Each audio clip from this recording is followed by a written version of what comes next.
this meeting, this town hall meeting for the city of Devine to order. The time is 7:01.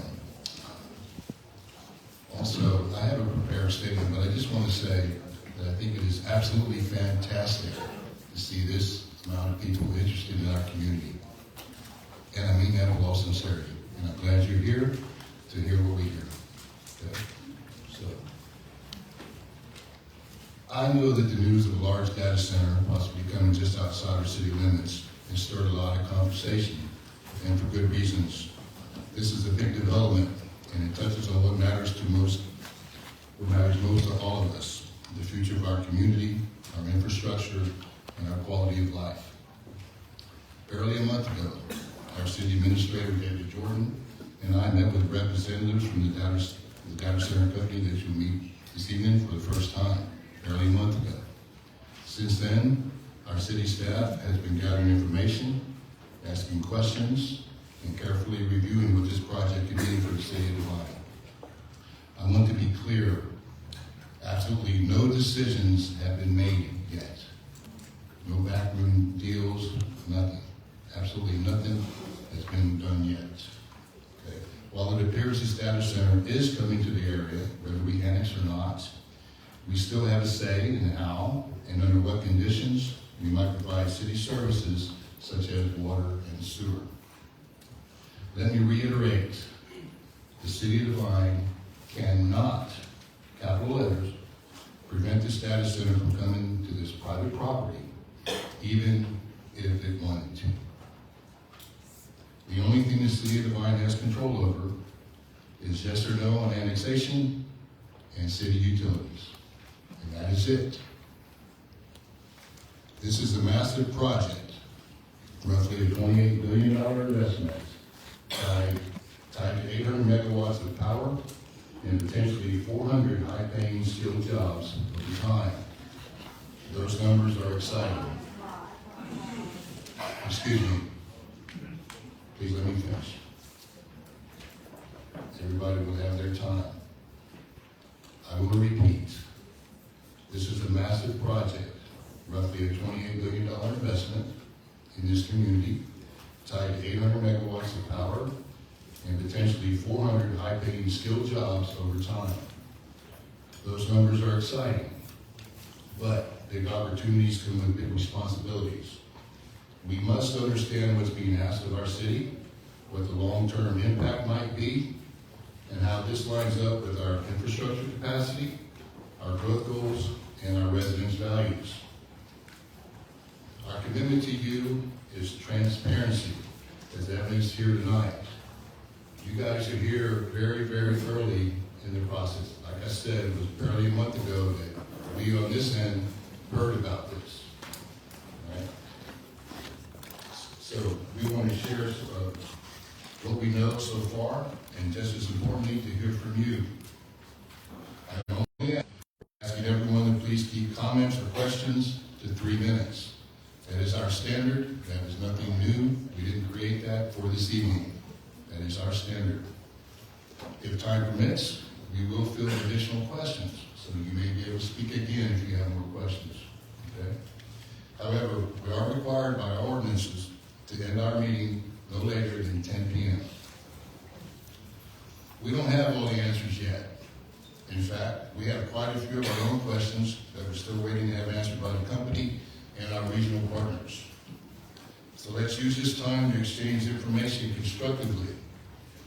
This is simply a town hall meeting to hear citizens' concerns, which we highly value. The City Council will take no action tonight. My job as your mayor, along with our City Council and our Planning and Zoning Board, is to protect the citizens of Devine, to look at both the opportunity and the risk, and to make decisions based on facts. Let's approach this conversation together with patience, honesty, and the shared goal of doing what's best for our city and our future. And as always, and I've said it many times, every person you see here on this dais, our P&Z board, we live in the same town. We have the same concerns that you do. So at this time, I'd like to introduce Ryan Knuckles. He's a co-founder of the Texas Energy Group. He's going to put on a presentation which will show the stuff that we've been talking about and the things that we've seen, so everybody can see the same thing that we've seen. Ryan, thanks so much for coming down. We appreciate you.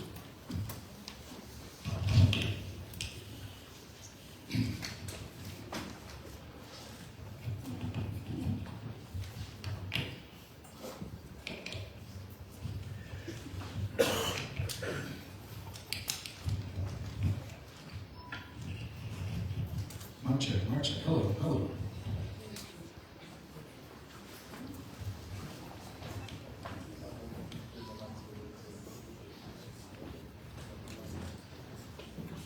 Hello everybody, my name is Ryan Knuckles. I'm one of the co-founders of Texas Energy Group. To give you a quick background about Texas Energy Group, we are a family-owned company just outside of Austin, based in Spicewood. We are a ERCOT energy management and power infrastructure firm, so we manage electricity for various types of industry in Texas: oil, gas, commercial, industrial, data centers, various different types. We also build power infrastructure, so poles, wires, substations, microgrids, turbine gas plants, solar plants, and we also develop critical infrastructure for various industries. In the last 3 years, we've started to develop AI and HPC scale power land opportunities here in the greater Texas area. To give you a quick background on myself, I'm a 10th generation Texan. Family grew up in the oil and gas business about 100 years. One of my grandfathers was a linesman for 40 years, and he worked on power lines that you're going to hear a little bit about. But my mom's side of the family grew up outside of Austin in Taylor, Texas. We're a proud farming family. So I tell all you that simply to say that I'm a proud Texan. I respect everyone's voice as a Texan, and look forward to having honest and open conversation, and respect everyone's time for being here today. As you very well see, this project that we are developing outside of Devine is what we are calling Project El Camino. You can go to the next slide. You can go to the next one. So as you very well see, our project sits just kind of southwest of Devine. It sits on about a 525-acre tract. The reason why we selected this property was simply because there was good local infrastructure support for a project of this scale. We really like the property because a lot of the natural barriers that the property has. On the north side of town, there's a big floodplain that kind of goes northwest to southeast that kind of presents a natural, nice barrier between the development and town. A lot of the kind of natural clearing that you see already in these kind of brown spots where you see the trees on the property, that's where a lot of the development is going to go, and very little lane clearing outside of what's already kind of naturally cleared out is kind of what will go. So go to read the next slide. Can you point the property out a little better on Yeah, that? we We really couldn't see it. Can you just point where it's going to be? Yeah, so this is basically downtown Devine. You have 35 coming down. This is 132. And so I know it's kind of hard to see, but this green highlighted area right here is basically the outline of the property. And the majority of the development will kind of sit in here on the backside over there. And on the next slide, I'll kind of show you the layout of the property. So this is an initial kind of what we call first draft civil plan of the project. There will be between 8 and 9 buildings total on the property. There will be an electrical substation built out for electrical distribution from the grid, and there also will be a power plant kind of on the kind of southeast corner over here that you see. So this area right in here is where the power plant will rest. This is where the substation will be. First 2 initial buildings. The entrance off 132 comes down here, coming into the property, and kind of curves around in the backside of the property, as you see as well. And the shaded area, as you see, is the natural floodplain, kind of having that barrier that we talked about earlier. A new project is obviously coming to Devine.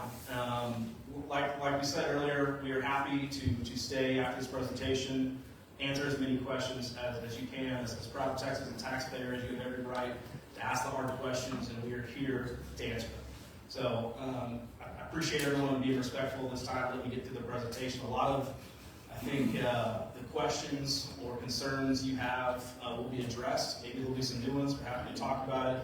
But this presentation was very well thought out and put together. I think a lot of it will be addressed. Water is a big conversation. Obviously, Texas is experiencing some droughts here in South Texas. It's a very hot topic, as many of you will see. Simply put, we are very active in Texas politics. We, at the state, local levels, my family businesses are very active. What you're going to see come January, long story short, is it is going to become law that all new data centers in Texas become a closed-loop system.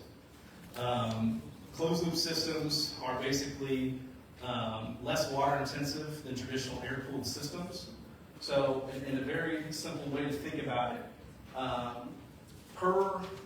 per building of this development, it'll take about a 30,000 gallon intake fill. Okay, that's basically the size of a moderately sized swimming pool. A lot of the water consumption will actually go to the power plant itself. But as far as the closed loop system in the buildings and the coolings goes, around 2% of the water usage per year, once that system is filled up, is naturally just evaporated. So it just ran on a closed loop system that kind of runs in parallel and is recharged. There's not continuous water feeding that cooling system. So go to the next slide. This is basically kind of what a very standard cooling system looks like. Right here you have a data center server. You have natural piping that moves through the data center server into what's called a air chiller or cooling tower. That cooling tower takes hot water, turns it into cold water, and basically pumps it back in, and is continuously treated. So the first system fill up will be about 1.7 million gallons of water. That's about equivalent to what 16 households use per year in water consumption. The average household in America uses about 100 to 120,000 gallons of water per year. So in terms of the water usage, it's surprisingly very, very minimal. The one thing that I would kind of tell you guys about water usage, there's a lot of misinformation out there about water consumption and usage, and data centers are going to suck us dry. I wanted to just give an honest conversation about water consumption in the state of Texas. So how it kind of breaks down, Texas uses about 5.5 to 6 trillion gallons of water per year. Agriculture makes up about 50% of that number. Municipal use, which is just people's homes, residential businesses, they use about 35%, and that's about 1.7 trillion gallons of water per year that municipal uses, and agriculture uses about 2.7, 2.8 trillion gallons per year. Of the municipal use, just landscaping, just watering our homes, uses almost 1 trillion gallons of water, which is very shocking. The oil and gas industry, which is one of the head, and everything that I'm telling you guys is on the Texas Water Development Board. I'm sorry I didn't have it put up, but you can go research this. This is all straight from the state of Texas. The oil and gas industry, which is obviously one of the most intensive industries in the United States, literally uses less than 2% of our water supply. Manufacturing and industrial uses about 8%. Mining uses about 1%, and livestock uses about 1%. As it stands today, the data center community across AI, traditional data centers, Bitcoin mining, they used about 35 billion gallons of water last year. In terms of 2025, that means they used about 0.3%, less than 0.5% of our total water usage here in Texas. In the next 5 to 6 years, it is projected that the data center industry will 3 or 4x in growth.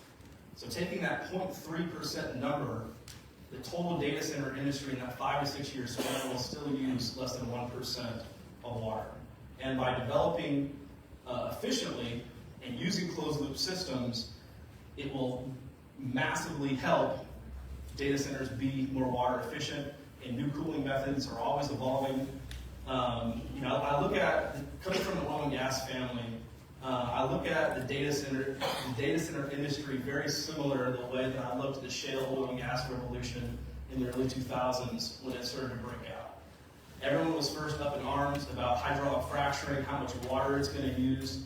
And over the last 20 years, what the oil and gas industry has really done is just absolutely expand their water recycling capability, reusing certain materials and becoming less water efficient. And we're seeing the same thing in the data center industry. The biggest point I want to get across to you guys today is there's a lot of misinformation that gets put out there to scare people and get people up in arms. And a lot of it simply has not been fact-checked or really driven. As it stands today, the data center industry in Texas uses less than 0.5% of our water supply, and even the massive growth that we're seeing in this industry, it will still use less than 1% at its full growth potential in the next 5 to 6 years. If you look at efficiency of water used per GDP creation in Texas, Texas's GDP is about $3 trillion a year. If you look at the oil and gas industry, manufacturing, and throwing in the data center industry as well, that's about $1 trillion of gross GDP. If you look at their water consumption, based on that scale that I just told you, that total water consumption is less than 10% of our total usage of water in the state of Texas. Data centers are actually the most efficient use of water per terms of gross domestic product in the entire planet. It is the most efficient use of water in terms of creating economic value and prosperity in the state of Texas and across the world. So that's a pretty empowering statistic. Continue. This again kind of goes to talk about the initial fill-up, like I talked about. It's about 16 homes per year. Then as the natural evaporation comes, the water usage is less than 1 home. As far as the data center goes, a lot of the water usage on the facility level is really just using restrooms and local facilities. I mean, that initial charge is really kind of the biggest consumption of the ongoing use from power plant. Will this data center raise my electricity bill? Before, it will not. And the reason I say that, and I'm going to kind of get into it, before I talk about this, I want to give a backstory. Like I said, one of my grandfathers, he worked for Southwestern Bell for about 40 years. He was a proud lineman. Those were the days before they had bucket trucks, and they literally used to lift transformers up on their shoulders and, hang power poles, and they were pretty rough and tough. But I remember him telling me the story of how the electrical grid system in Texas really took place. In the early 1900s, the first base load demand that was ever created that helped basically give the foundation to our electrical grid system was ice factories. That was really the first high energy use product that created electrical distribution in the state of Texas in the early 1900s was ice factories. And I remember him telling me the same old stories about when those ice factories first came to town, everyone was up in arms, oh, we don't need to use ice, and we don't need this, and that base load demand is what basically gave the foundation of our electrical grid system in the ERCOT market. In the early 30s, 40s, and 50s, we started to have a lot more manufacturing boom to high demand areas like Houston, San Antonio, and Dallas, and that started to expand. And then in the early 1980s, obviously the oil and gas boom started to take place, and that's what really built it out. Will this raise my electricity bill to answer this? No, it will not. And how electricity prices are priced in America is two things. It's a very simple equation.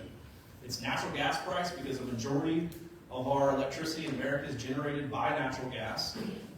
And it's times what's called a heat rate. A heat rate is basically a general assumption of our weather factors in a certain time of the year. So, June, July, and August, super hot, heat rates are high, natural gas rates are usually high, and so that's elevated power pricing. Off-peak times of the year when the weather's cooler, January, February, natural gas prices are usually suppressed after the winter. Best times to buy electricity. But industrial demand does not drive power prices.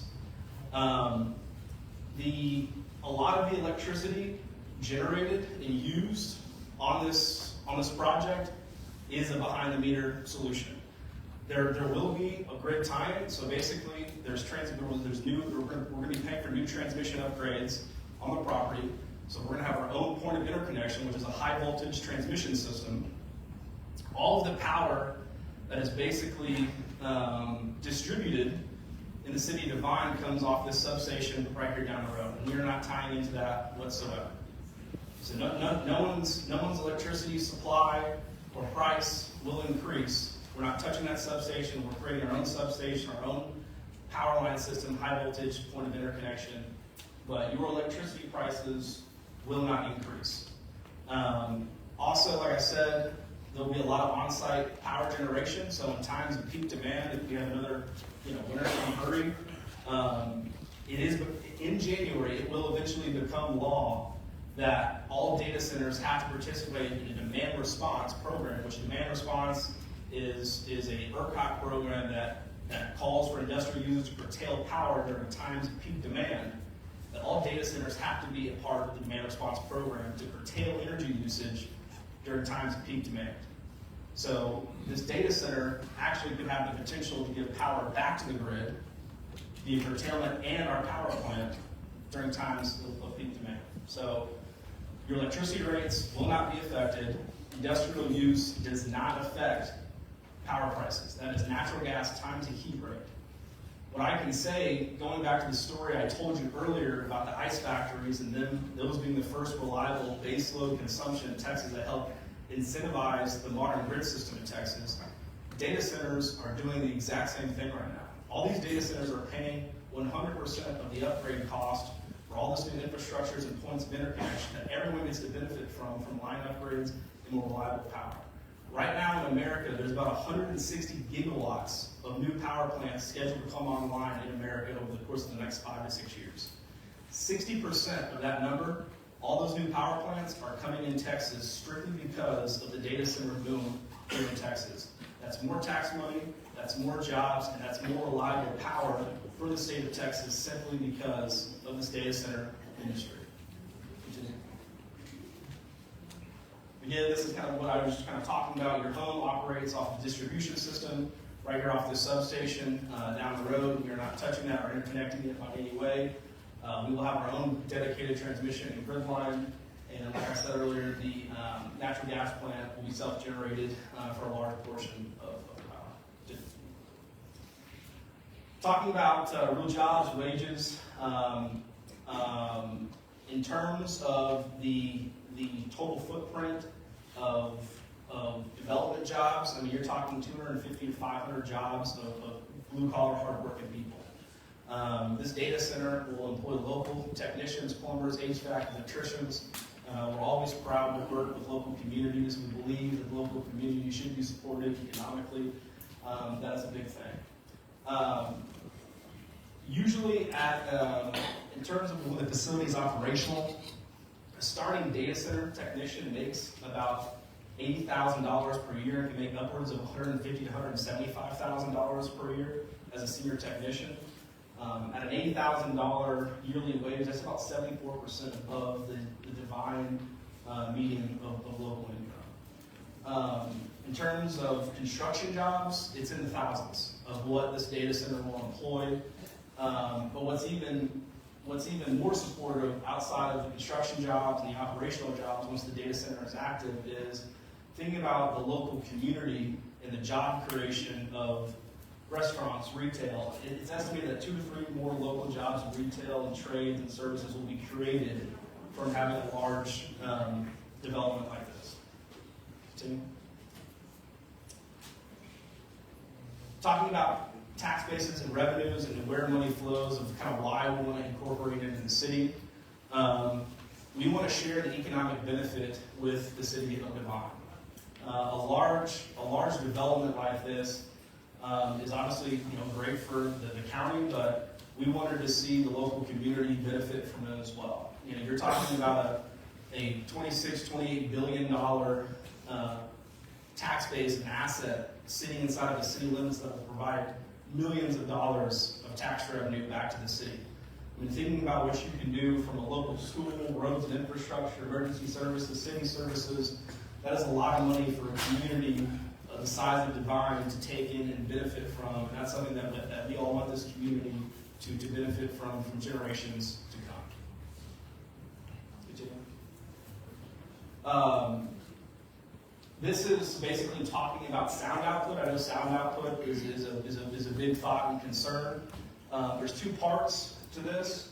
There is obviously the sound output from the power plant. There's a sound output from the cooling towers that does the closed loop cooling system for the data center.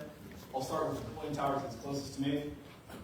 So what you're looking at is basically distance in terms of like if you were standing 1,000 feet away from the cooling tower, and it kind of goes out, and it's decibel rating, and it's basically comparable sound to the distance and output. So from our first building to the closest community in Devine, kind of residential community neighborhood, we're about 5,000 feet away, about 5,500 feet, 5,000 feet away. So at that level with the cooling towers, that's basically like the equivalent of a quiet residential areas when you open your door and step outside, bustling wind. It is a very minimal. 41 decibel is an equivalent thing.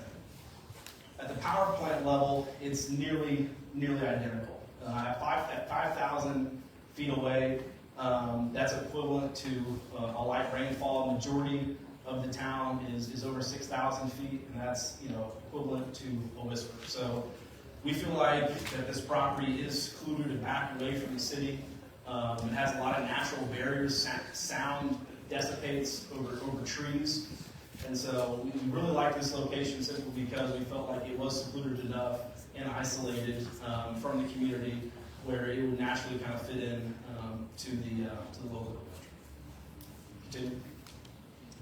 Lighting is another big thing. Obviously, as we're under development and operation, this is an important kind of topic of conversation. LED design is a big thing.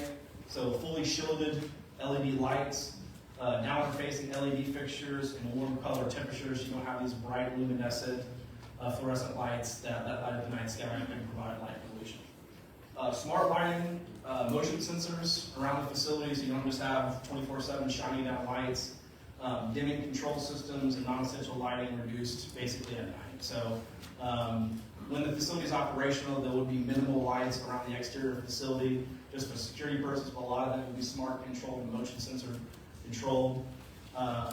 Site mitigation measures, landscape buffers, like we said, a lot of tree cover. We're going to leave a lot of the natural trees open when the property's already pretty cleared. Lower pole heights and directed fixtures, so not having huge, massive power light poles shining down, very directed power poles, or light poles, excuse me. And then very strict controls on temporary construction lighting, and keeping those in an LED fixture as well, and that low fixture is kind of shining bright in the night sky and disrupting light pollution. Continue. Traffic is obviously a very big thing in construction. We've done a lot of infrastructure jobs across very different types of industry in Texas. The current plan of traffic is to obviously continue to work with TxDOT and local county and city officials on creating the best traffic route possible. But as of right now, the kind of plan is to utilize I-35, come down I-35, exit that 132 exit, come right back up, and come to the property. Our goal is to avoid downtown Devine 100%. I mean, that's the beauty of having I-35 right there, and the 132 feeder is keeping traffic outside of Devine and not impacting the city whatsoever. We're going to be scheduling deliveries on off-peak times, away from the 4:30, 6 o'clock traffic hour. and obviously reducing congestion through on-site staging areas, as we have plenty of property to be able to lay down heavy infrastructure. Safety-wise, contractors will be required to abide by traffic safety and protocol for TxDOT rules, and we will continue to coordinate with local emergency services and community stakeholders to ensure that the traffic plan is put in the best position possible. So this is pretty much the wrap up of the presentation. I appreciate you guys staying patient with me. I'm sure some of you don't quite agree with something I've said, but we appreciate you guys staying quiet, and we look forward to having an honest conversation about the development, and we look forward to being a part of it. Thank you, Ryan. Yes, sir.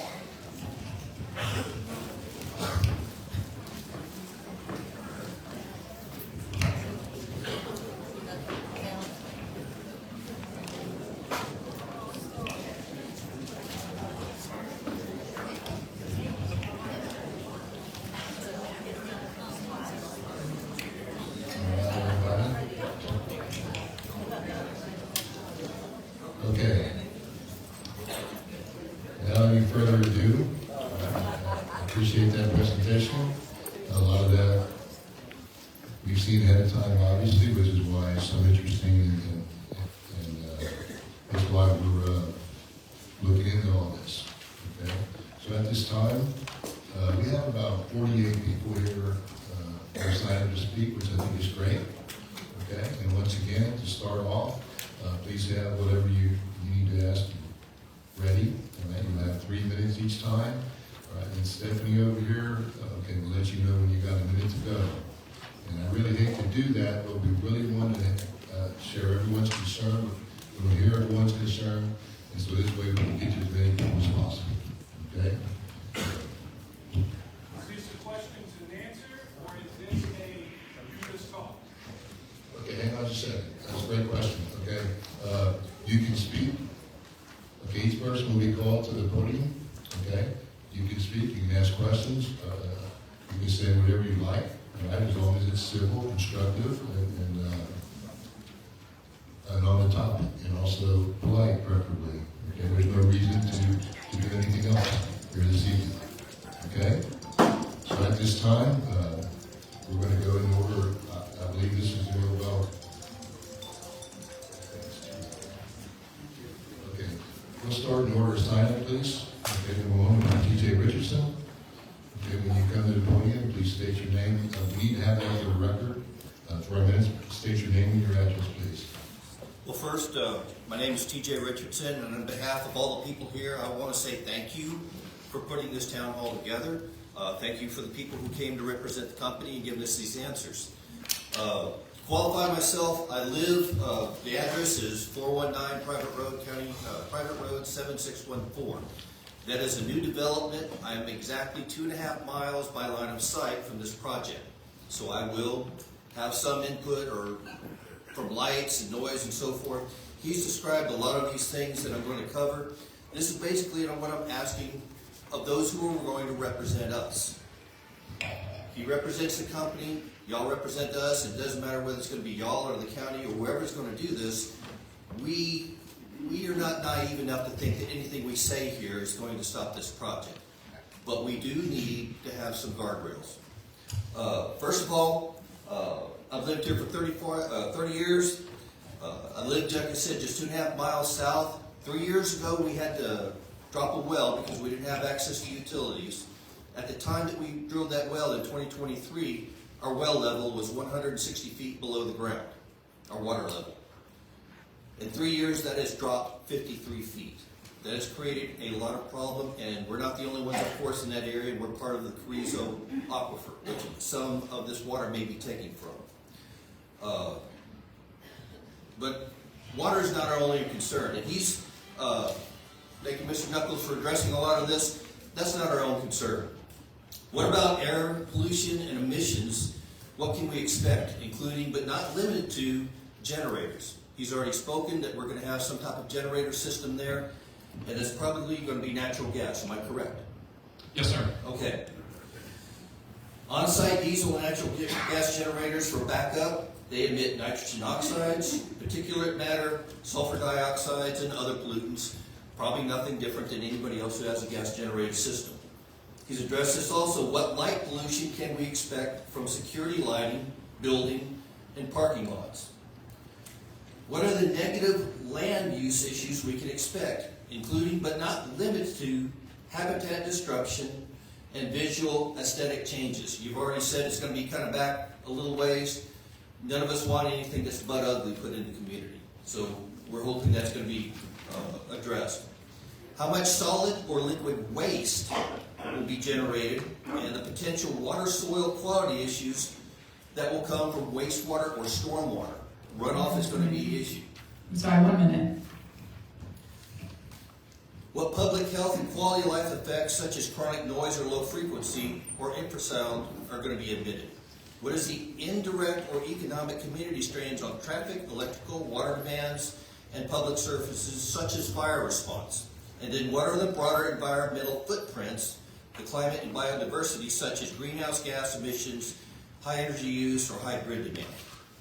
The citizens of Devine and surrounding Medina County and those representing us, y'all, such as the county judge, county commissioners, mayor, city council members, we should request, if not mandate, an environmental impact assessment, or at least an environmental impact statement that is comprehensive in addressing all these concerns before negotiations. They're going to ask things for us, we need to ask things for them.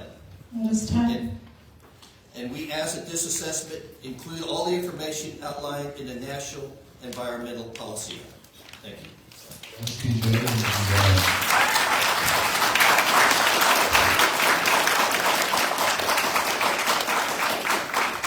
I was just going to ask for a copy of that. Thanks.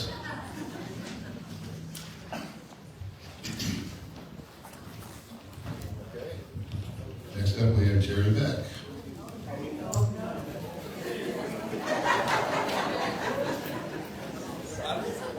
I don't need 3 minutes, Butch. Okay, before I forget, would everybody please silence their phones, please? I know everybody, a lot of people don't watch the Spurs and all that, but I kind of do myself, and I'll catch up later. Okay, Jerry, please go. There's been a lot of talk about water. You have a never-ending source of water. Is this thing working? You guys get close to it. Anyway, the effluent that's spit out of the sewer plant that I've seen people drink, and I wouldn't drink it, but I've been talking to you for years, and mentioned it to Dave, I think, once or twice. And 20-something years ago, 30-something years ago, that thing was spitting out 125,000 gallons of effluent a day, and it's going down the creek and soaking in. That would be a dang good source of water for this cooling system, and it's a never-ending, it comes out every day. They don't have to drill no wells. You probably charge them for it too. That was one of the things that I wanted to talk about. The other one is with the influx of these data centers that are going to up our tax base, why don't the municipalities and the taxing entities give the taxpayers a break, pass it back down to the taxpayers? Where's our private judge? But anyway, that's the only two things I had to talk about. Thank you very much. Buckle up. Thanks, Jerry.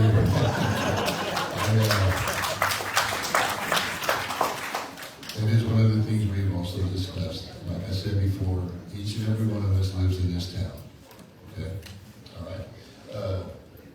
I believe we have Donna Richardson, please. Name and address for the record is all. Donna Richardson. I live where he lives. Thank you for the presentation. I appreciate it. I am new to Devine. I've only been here about 4 years, so very new in comparison to most people. My background is community and economic development, corporate social responsibility, and philanthropy. So my questions are going to focus on that because I know they're going to answer all the rest of the questions. But I know the jobs that you say are going to come. One of the things is this community is a rather poor community. And my encouragement to you would be, they're not going to be able to get these jobs right off the bat. So if there's any kind of training programs that you could work on while you're developing your facility to bring in the high school kids or bring in people who are interested in get that job training, I think that would be a big help in getting them to that pay scale. So that was one encouragement I would do. And also pay a living wage to those that are not going to be at that skill level. The other thing would be to use local subs, and you did mention that. But I would encourage you also to put a program together where you can call them together and let them know what your requirements are. If they need to be bonded, what is it that they need to do? Because a lot of them are very small and don't know that. And they're going to want to help, but they don't know what they don't know. So please be communicative, be open. You want to be transparent, but help this community grow, help the people grow, and be a part of us. Give back to us and don't just take from us. Thank you.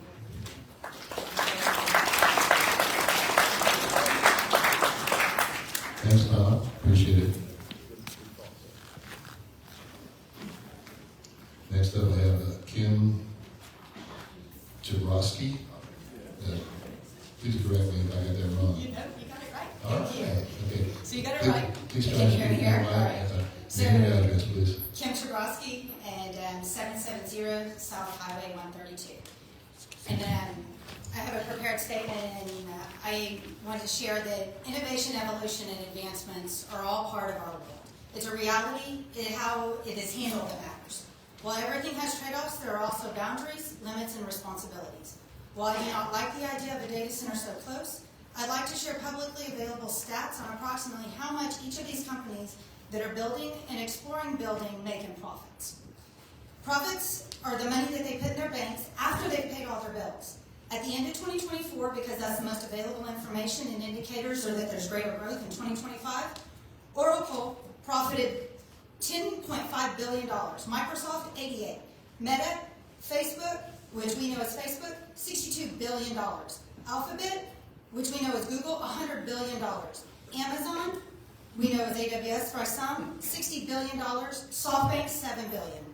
OpenAI, which is ChatGPT by many of us, claim negative earnings. But their projected evaluation is $6 billion to $1 trillion. And these profits will grow with these data centers. These companies are laying off people in favor of AI agents. Agents do not demand salaries, and salaries cut into profits. These data centers employ very few people and will become less and less over time, but they do demand the natural resources. Evidence by everyone having profits in the billions, that's with a B. They can afford to financially assume all expenses, projected increases in expenses, and for any natural resource they need. Not just for themselves, but most importantly, for the betterment of the entire Devine community. Why should any of the citizens be limited in any way in terms of water? Because things and impacts do happen. It won't be that straightforward. Why should any of us as citizens, you as council members, need to become accepting of power flicks, strains, or failures, because they will also happen? Why should any citizen have to wait on emergency services, because they will be strained at least in the next first few years? 1 minute. Just like every advancement, there is moral, financial, and earthly responsibility. Please, City Council, with all due request and respect, learn from the areas that are around and that have come before you. There's so much negativity out there because a lot of it is true. Any action requires requirements, financial obligations, and strict governance and responsibility in this industry. Please don't let their lawyers, negotiators, and others get the best of you. The Devine citizens elected you to have their backs in all situations, at all times, and not just sometimes. Thank you, and may God bless and protect us all.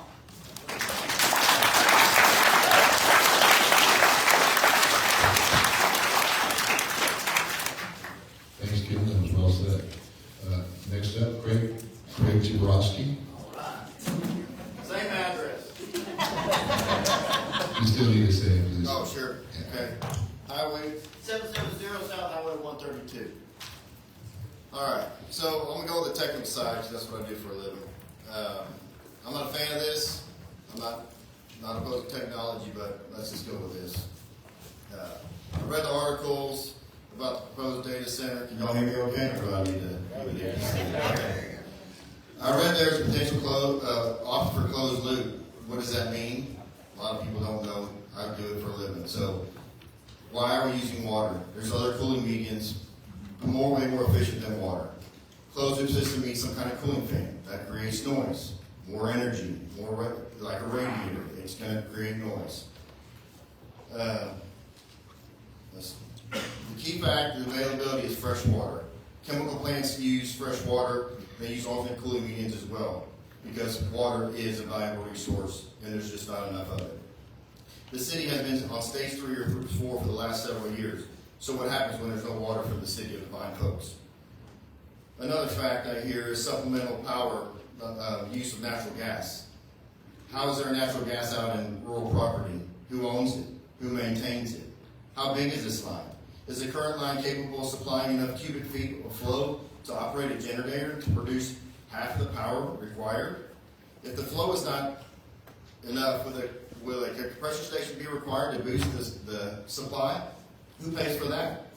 How much electricity will this compressor station need? How loud is that going to be? Where is that going to be located? Will the corporation pay for that? Or is it a burden on the citizens of Devine? Other costs to the city, if annex was an option, the city sewer line. Who pays for that to be routed 2 miles down the road? We have highway frontage. We don't have city services. Burden those on the city for the utilities. The city water line. Who pays for that? That's miles of pipe as well. Will they be billed at a commercial rate and get a lower rate for water usage, or will they get the residential rate, which is higher?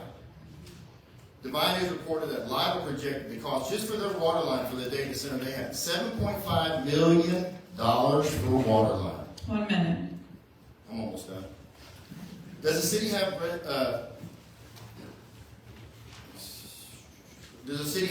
the reserves for the resources for this upgrade? Sewer system. How can they absorb all the extra usage? Talk about GDP. There is no physical product made by a data center. And by the way, 85 decibels is what OSHA requires for hearing protection. You're saying at 1,000 feet, 65 decibels is a normal conversation? I beg to differ. That's all I've got.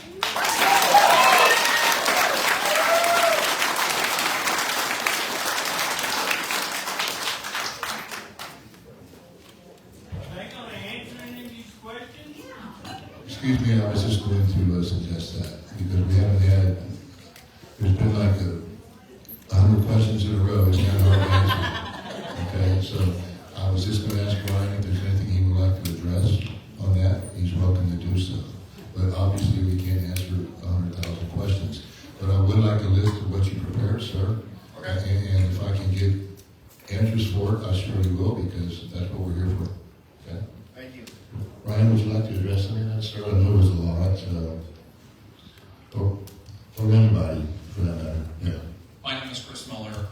Mr. Richardson, Yes. the very first question on the power plant and the emissions. The power plant will meet all TCEQ standards for base load generation and prime load generation set by the state. So that's not something that can be negotiated or anything else. So you apply for the permit based on your total usage, and then the TCEQ gives the power plant operator very strict standards on what emissions and mitigation of equipment must be included to meet those annual VOC, NOx, all of the associated stuff that's broken out on the TCEQ website. Have you made those applications yet? No, sir. To answer the comment from your wife, who I thought was very insightful, we do plan to kind of create a path of education. There's a lot of good data center technician resources in South Texas at local community colleges that we definitely plan to give some information to the city that the young workforce can take a path and earn a career in data infrastructure. On the somebody asked the question also about subcontractors and local entities. We absolutely in advance would put out our bonding and insurance requirements that would be required of us and any subcontractors, whether they're electricians, mechanical, or plumbing. They would all have well in advance what criteria they would need to meet in order to support the project and work with us.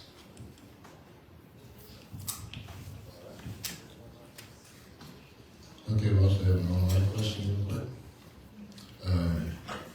What are the health risks that we need to be aware of?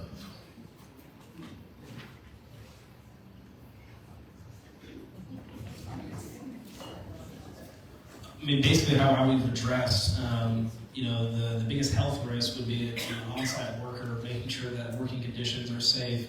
I think traffic is a big one. Obviously, you have a lot of heavy equipment moving down the highway.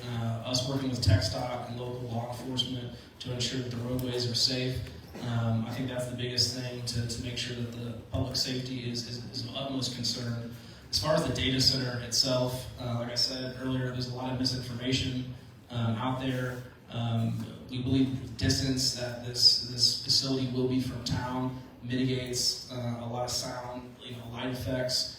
But I believe that the biggest health risk would be traffic related, and working, like we said, with local officials to make sure that the traffic plan and we're staying out of downtown Devine with heavy equipment and hauling is a big thing.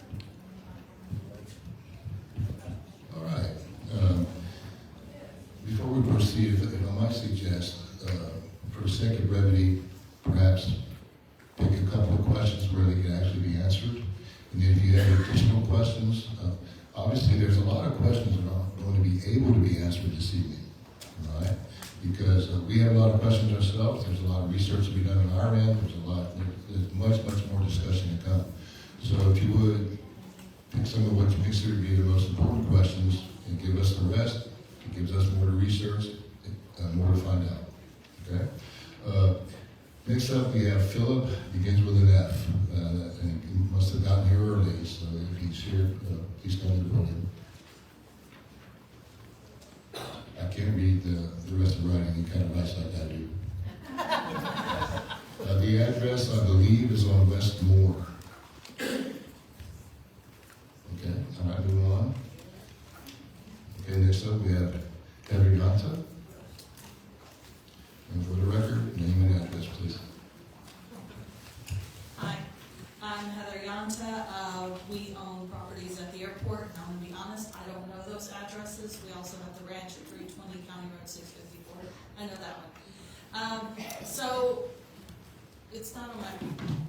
From listening to you speak, Ryan, it seems like you are the builder, the developer of the facility. So who owns it? Who's going to run it? Like, who are we going to be dealing with for the rest of our lives? That is correct. Texas Energy Group, we are an energy management and power infrastructure firm, so technically we are the developers of this property. We pretty much have the development rights right now to the property. There will eventually be what you would call a hyperscaler or a data center operator that will come in and own the facility. We are in negotiations with several high-end, very credible groups. No one has been selected yet.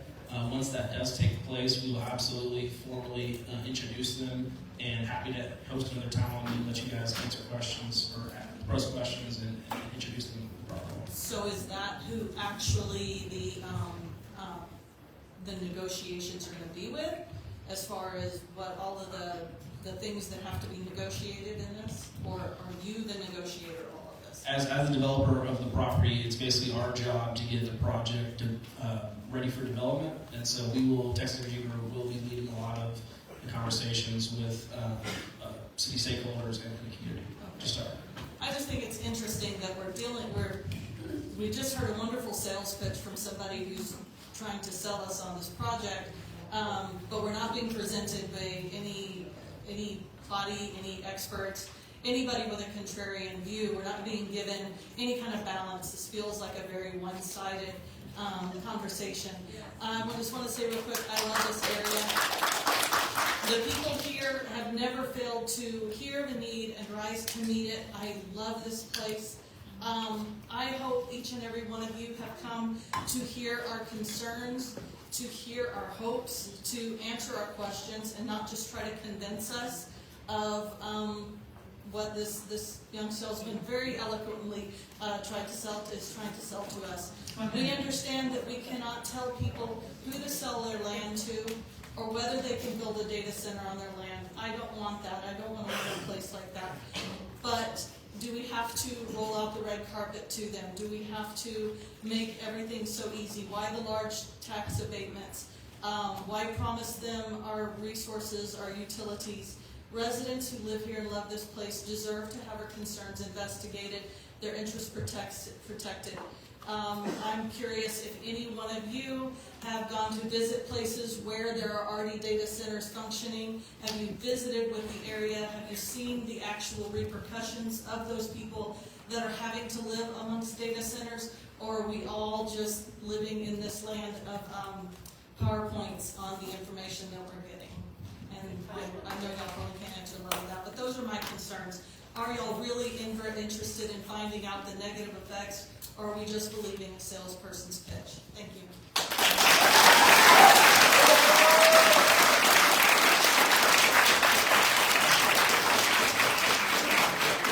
Thank you, Heather. And yes, ma'am, we are very interested in finding out every single thing there is to know about this. Thank you. Okay, next up we have Person Steiner.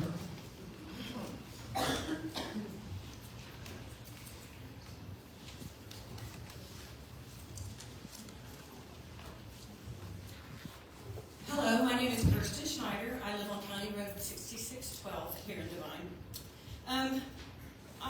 My name's Kirsten. I'm a resident of Devine, Texas.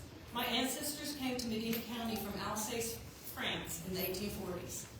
We have proudly called Medina County home for generations. Before I begin, I want to say that I believe that landowners have the right to do whatever they want with their land and money.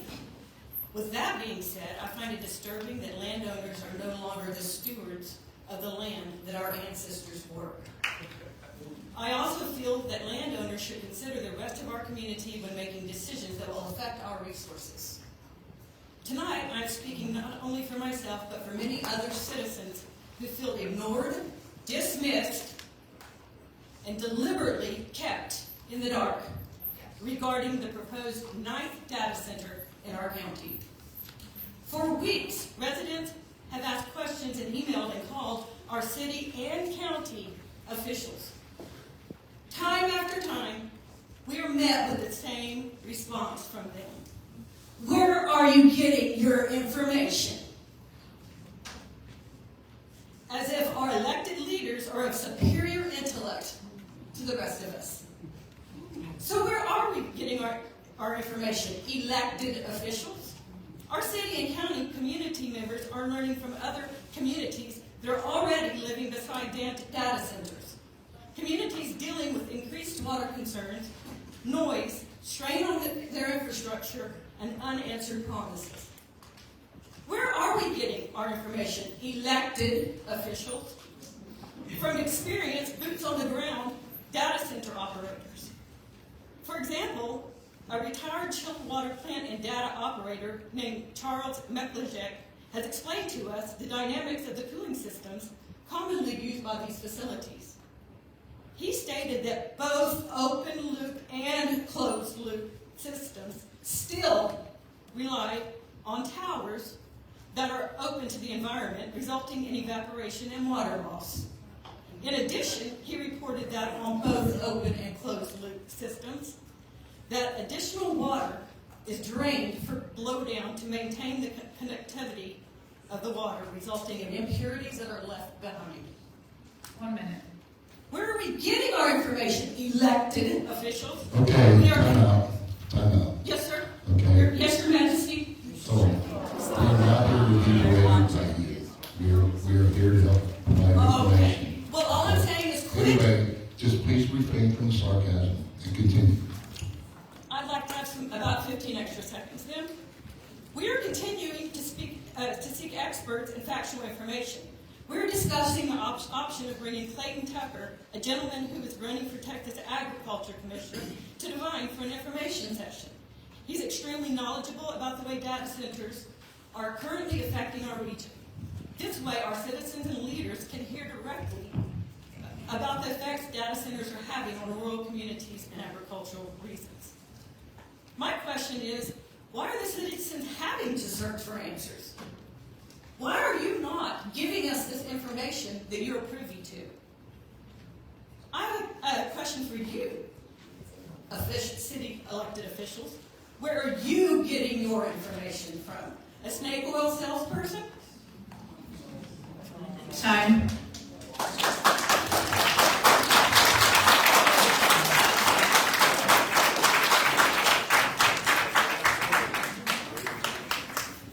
Okay, next up we have Devine Town.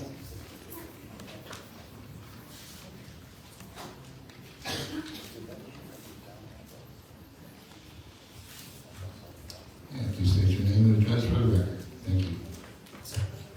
My name's Debbie McDonald. I'm a long-time resident of Ashland, Italian.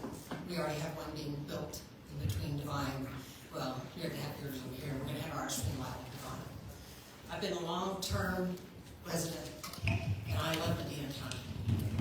I did my research on active data centers that have already been built and going up north to find out what's really happening to those poor rural communities around them. They've been wanting to warn us. These data centers aren't for us. They aren't for our communities. They're built for themselves.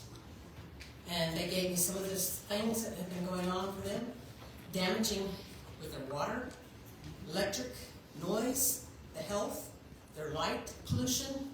Those are just a few of the things these data centers have caused. The water, data centers came in, Mr. Knuckles, and they told, we're not going to be using your infrastructure, we're going to do ours. We only do about 2 swimming pools and recycle. You know what happened?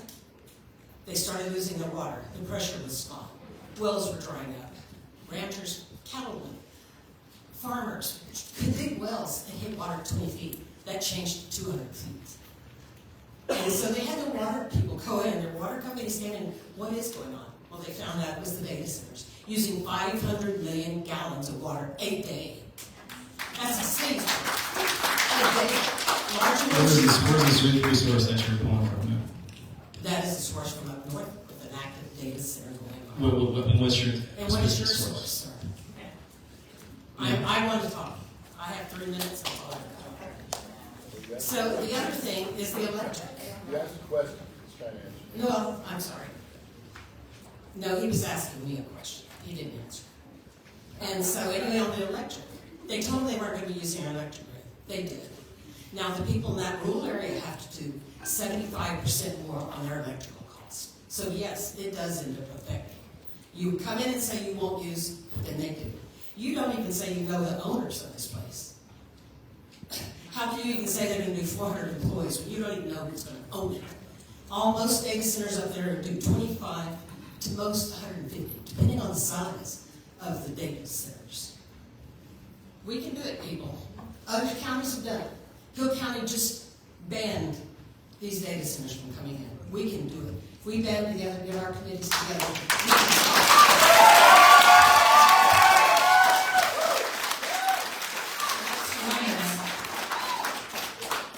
So let's unite and let's do it.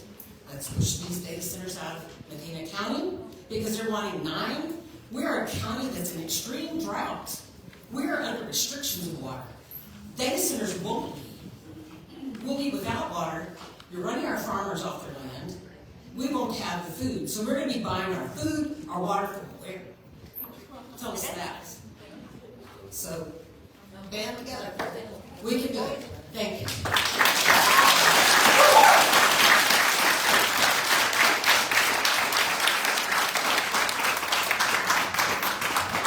Thank you, Nathan, for your concerns. Next up, we have Marcia Swilly.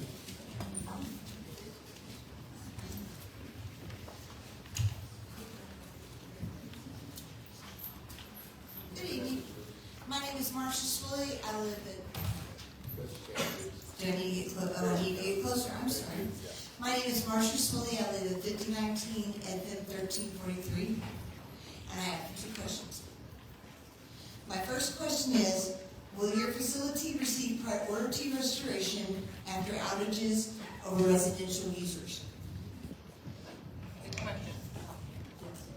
Residential users always prioritize first in any type of what I would call emergency services, hospitals, schools, anything of that sort. And so what's good about the coming legislator about data centers being forced in demand response, that's going to be law, is in times of high demand, when residential or any type of critical industry needs power, these data centers are going to curtail usage and get power back to the grid, back to residential or the individual users during times of peak demand.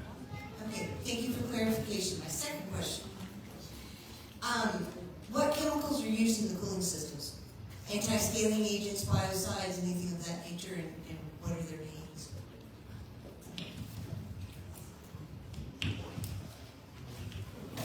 The water, it's our understanding the water is pre-treated, therefore they're inside the stainless steel and the piping system.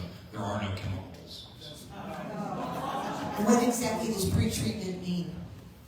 I think it's demineralization. I'm happy to get the information and share it with the individuals. Okay, so the demineralization or whatever those preparations are done inside of the cooling system, not Prior to injection. prior to injection. Okay. All right, thank you very much.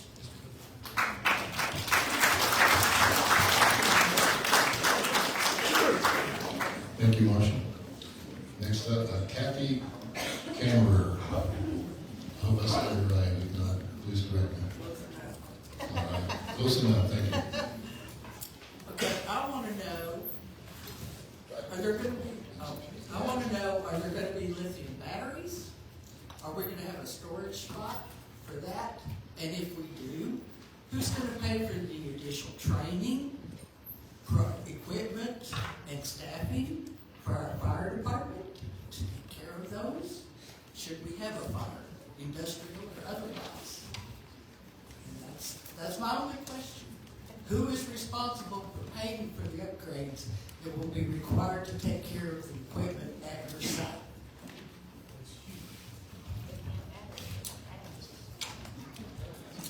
I'll take the battery system. The best system can use lithium. It can also use, there's different battery systems. Ultimately, that'll be, at an end user's decision.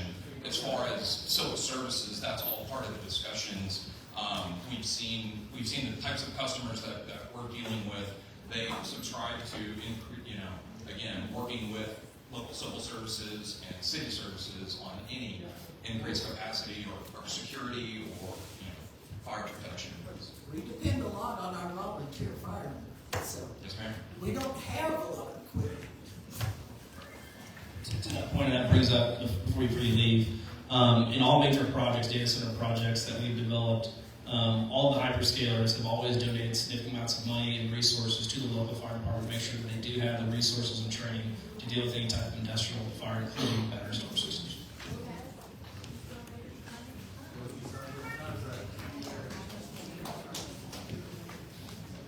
Thank you, Kathy. Now we have Scott Swilly. And address for the record, please.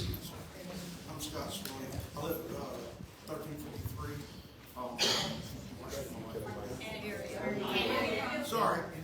If you want, I can use coach voice. You can all hear me, I promise. Just got one question, basically. I'm not even sure you can answer this. Okay?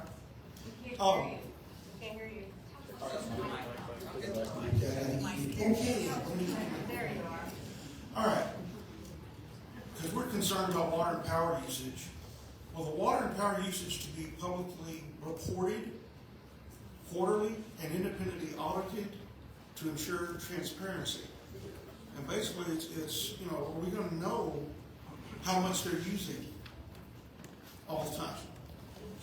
I'm going to be honest about it. It would be nice to know that they tell us we're going to be using this much. That's how much we're going to be using. And then we go along 3 months later, and all of a sudden we're not getting any information, and nothing's being said. So to me, that is one of the big things we need transparency.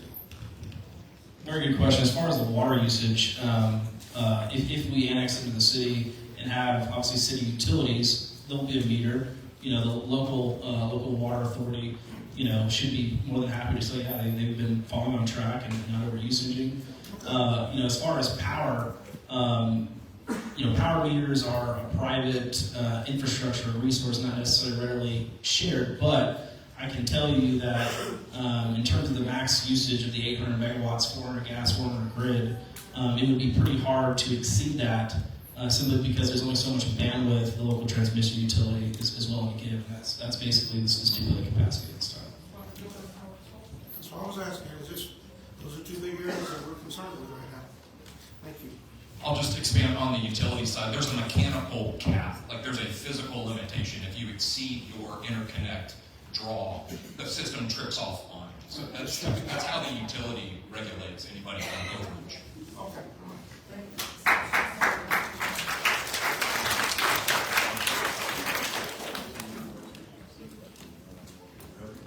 Okay, we would like to insert an online question.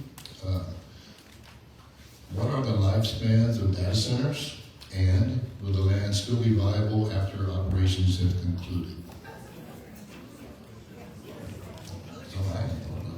That's a very good question. In terms of the lifespan of a power plant, of a data center, it's typically 25 to 30 years in terms of like physical infrastructure. But as you progress along the way, maintenance things are completed to continuously, push out that lifespan as the project progresses and stays in motion. Let's just say if, for whatever reason, if the data center went away, having that amount of physical infrastructure, there's been plenty of times where old Bitcoin mines have been repurposed into manufacturing facilities where heavy industries come in and taking that power and capacity, but there would be many uses of industrial manufacturing capabilities of having that infrastructure, physical infrastructure in place.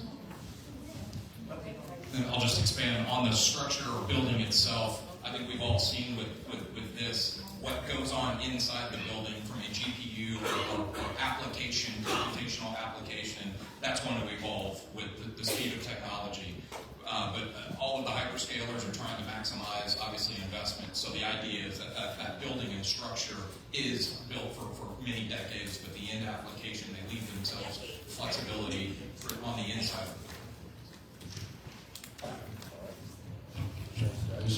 And to give a quick intro, this gentleman sitting next to me is one of my fellow co-founders at Texas Energy. His name is Chris Miller. He runs our EPC company, electrical infrastructure business. Chris is a 30-plus year veteran in building critical infrastructure all across the world. Thank you, Chris. David McDonald. A friend of mine put my name twice, but I'm willing to speak to I'm just going down the list. Thanks, Debbie. Next up, I believe this is Omar from Natalia. No last name. So now you got to give us your last name.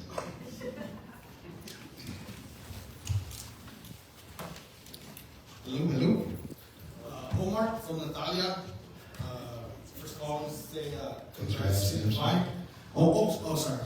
I'm nervous.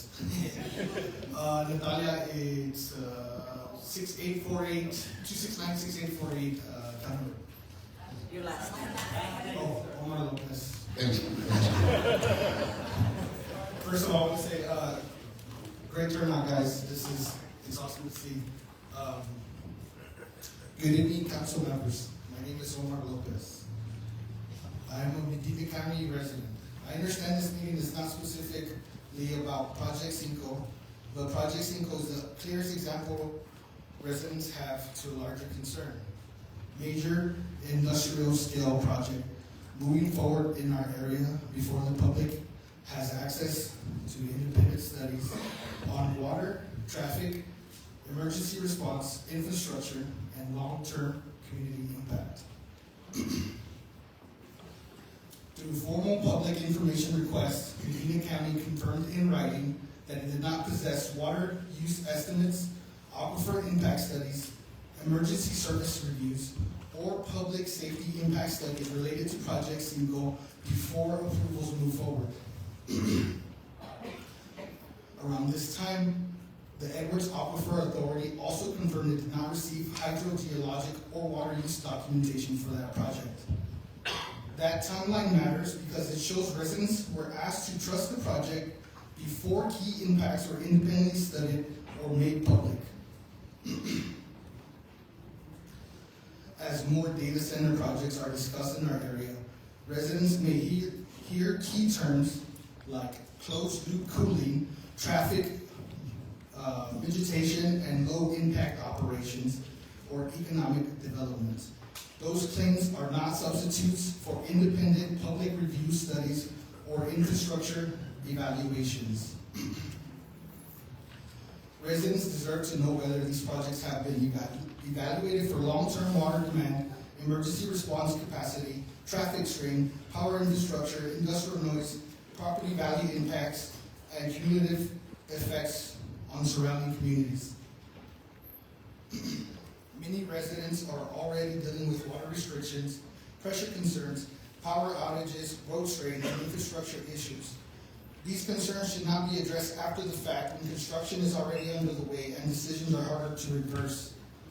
I'm not against growth, technology, or responsible development, but growth should not come at the expense of resident safety, water security, home values, or financial stability. 1 minute. If these projects are truly low impact and responsibly planned, then the supporting documentation should exist, should withstand public scrutiny, and should be made available before additional phases or similar projects move forward. I'm asking for written answers, independent review, and real accountability process before communities are expected to absorb risks we did not choose. Thank you.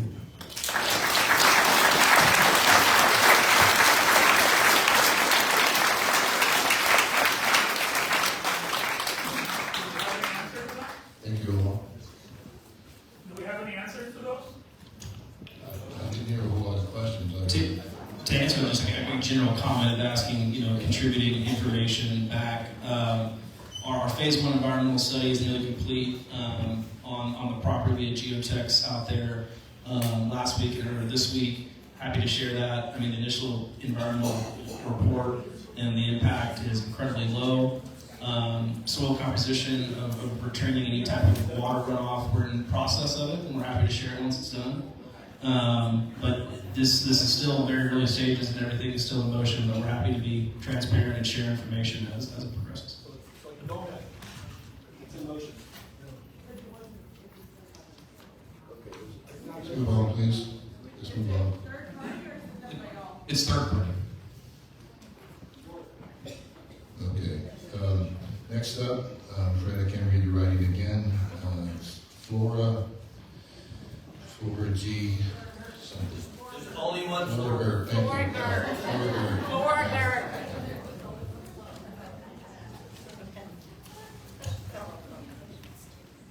And I live on County Road 6611.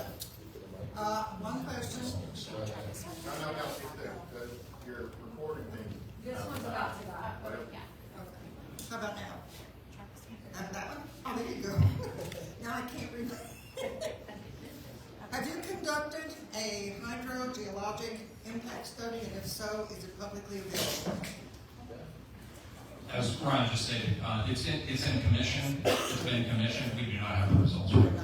Okay, when can we get those results? Did they tell you 10 days, 30 days, a year? Lead time is-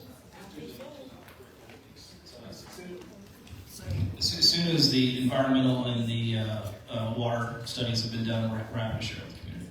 Okay. What was that question again? Have you conducted a hydrogeologic impact study? If so, is it publicly available?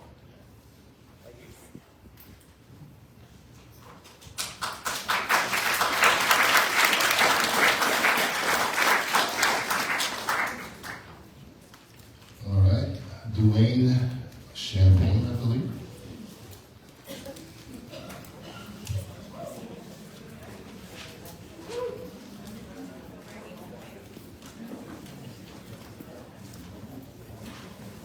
Good evening. Devine Champagne, I live on County Road 4514. Yeah, good evening. My name is Devine Champagne. I live on County Road 4514. I haven't had a mic that's this sensitive before. Anyways, Devine Champagne, I live on County Road 4514. A little bit of background. Retired Marine, data center, Knox, SOX, you name it. I've had every job from a deputy program manager of engineering for General Dynamics to a full-blown senior enterprise operations manager. So I've done everything in the area that you're talking about. That you haven't sold yet, as far as you don't have a customer yet. You don't have a base. You have ideas on who your customers are going to be, but you don't have a customer yet. You just said that. All of your customers that you're talking about are part of the TEBA, or the SEBA, right?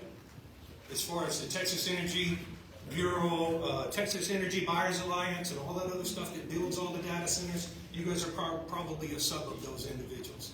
So we know who you're talking about as far as who's going to come inside here. We understand those individuals, and they're all about profit. So since they're all about profit, one of the main questions that I want to ask everybody here and to the county officials is, have you signed non-disclosures? Have you signed non-disparagement agreements with these individuals? Those are the questions that the public needs to know.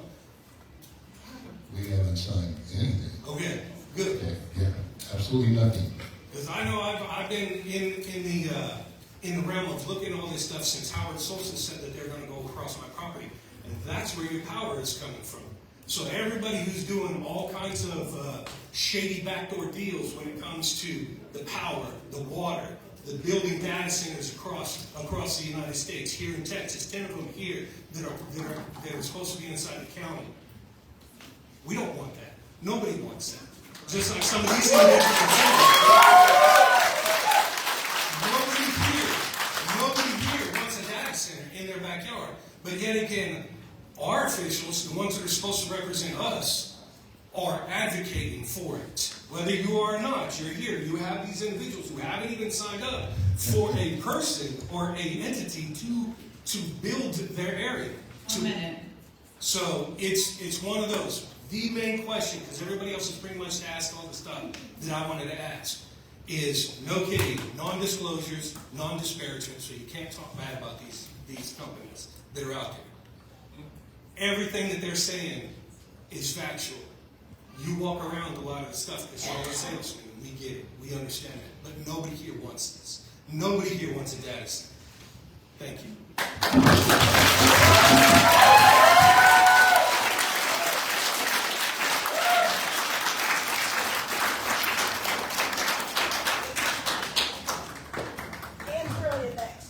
Yes, ma'am. Thank you.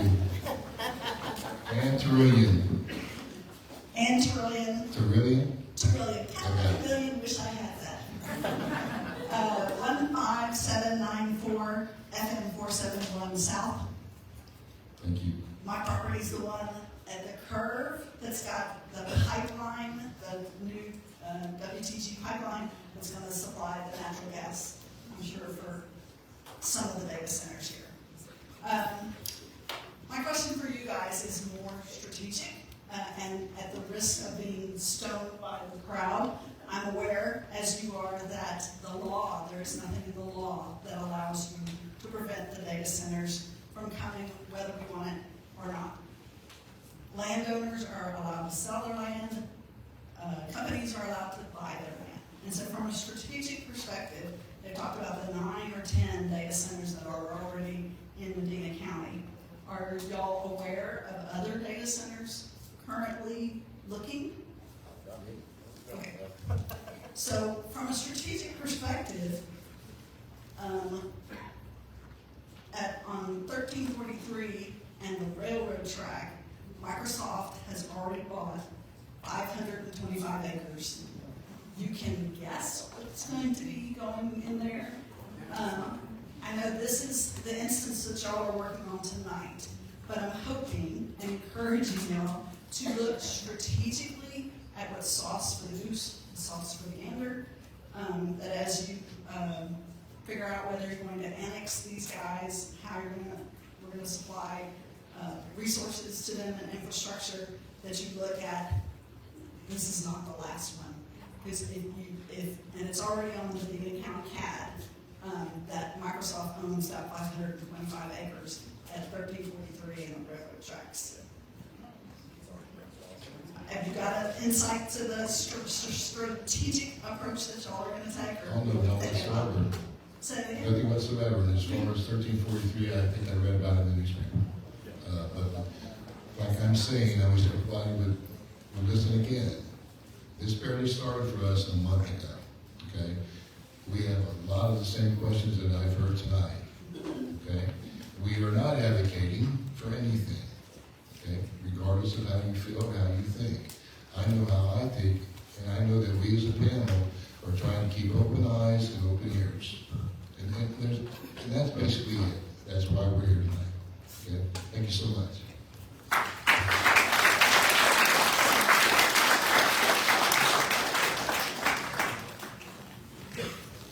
On my question, what will you do with contaminated water when it needs to be replaced? Anytime the fluids are swapped out or cycled, I mean, they use proper disposal methods. They're trucked out. They follow that hazardous routes. It's not disposed of on site. That is all commercially disposed of. Where? How? There are commercial injection wells, commercial disposal facilities for solids and liquids.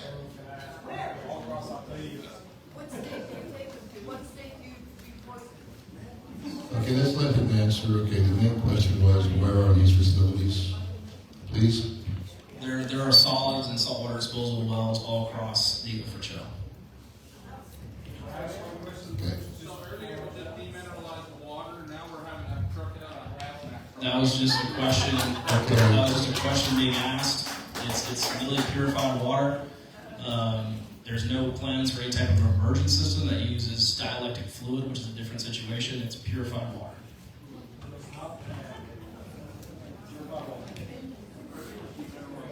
Okay. All right, let's get back to the program, please. Okay. Next up, we have Max Blankenzie. Max Blankenzie. All right. Sharp Whitney.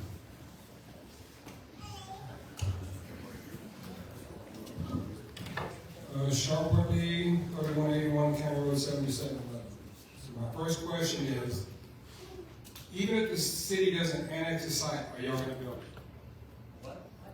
If the city does not annex the site, are y'all still going to build it? That is correct. So, how many gallons of water per year do you say you use? Based on the presentation I gave you guys, that first fill up at full capacity, which will likely be done in stages, but at full capacity, it's about 1.7 million gallons of water, and the evaporative rates per year is about a 2% rate, and so that'll last you about 15 years. So with the 525 acres, it seems like there's a pattern to that. And I didn't know all this. I just started reading on it the other day. 525 acres, you get 2 acre-foot of water, so you get 1,050 acre-feet of water. So I guess they all know that, how much they get. So if you're getting the 97,000 or let's say 1 million gallons of water a year, what you're saying roughly? No, that's 1.7 million gallons is initial, over 15 years, and then 2% per year is evaporated. And then how often are you going to do your maintenance? How much are you using your maintenance? I mean, the 2% evaporative cooling is not maintenance. I understand evaporating. If you have a closed loop, it shouldn't evaporate, but if you have cooling towers, which I don't know if you're going to have, is showing you like an 80% loss. So, the cooling towers, if for whatever reason there was maintenance, you would shut down the system, maintenance it, and turn it back on. what are the cooling towers used for? Moving water and cooling it. And then on your annual, you have to do an annual shutdown and change out the water. No, I just told you it's 15 years, evaporates every 2 years. Or excuse me, 2% every year will last for 15 years. But you don't have to do, when you set water go, you have to truck the water out when you do a maintenance and send it off. So you don't have to change the water out every year. If for whatever reason, if there was a maintenance issue on a cooling tower, you would simply shut in the pipe. It would be contaminated, basically trapped in the pipe. You'd work on the system, then you would turn it back on. So that initial fill per cooling tower lasts 15 years. All right, and we'll stick to the gas generation. So the electrical, I mean, water's a big thing around here, and now we'll go to the power too. So you was talking about bringing the gas lines and the gas generator. Is that going to be online when you bring the site home? Or is it something that, well, we'll get to that? The power generation on site will be the prime base load. So is that going to be in writing somewhere that we know? I'm not trying to make anybody upset, but is there going to be somewhere in writing that says y'all going to handle the load and that the city of Devine doesn't suffer because y'all need the power to power it up? All initial power for construction and primary operation base load will be generated on site. You're all going to pay for all the power lines coming in, our rates aren't going to go up and everything else, because right now it's all crazy anyhow. Taxes are crazy, so that's going to get to my next question. Why should we give you a tax break? Why should we?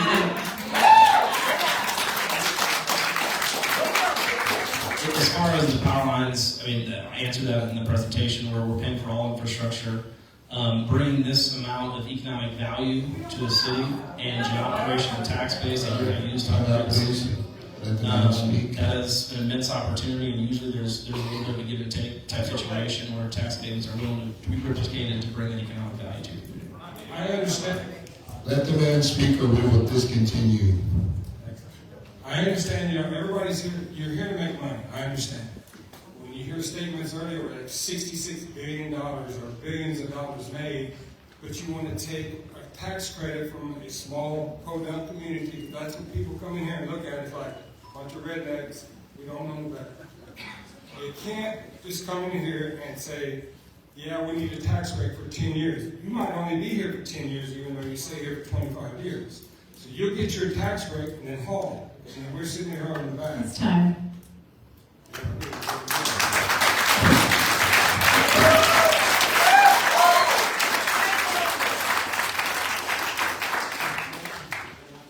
Just to inform real quickly, this company is not the end user. They won't have anything to do with tax abatements. That will be an agreement, if it comes to be, that will be an agreement between the city of Devine and the company that is the eventual end user. Okay? And also, just so people can understand a little bit, 1.7 million gallons is approximately 5 acre-feet of water. Okay? So, how do I know? Because we did the math.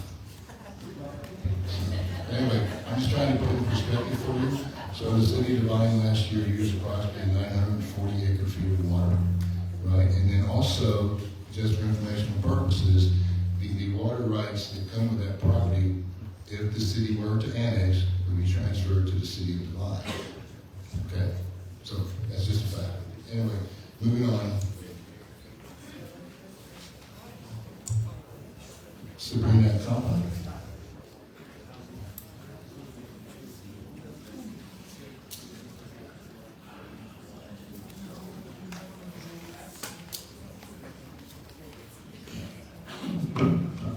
Hi, it's Sabrina Kampa, South 614 South 1832, and this might just be too soon to ask, but my only concern is if granted access to Devine utilities, what construction or impact would it have on homes in the immediate area, and more specifically, last home on within Devine city limits? If we did annex into the city, and obviously city services were brought out down 132, obviously everyone would reap that benefit. There would be, a stipulated line size of the size of water supplied in that pipe. And it also would be taken into consideration the houses served off of that line. So we would basically work with city utilities and understanding, hey, what is the best size water line to not only service our property, but also the local community as well. Okay, thank you. Thanks, Sabrina.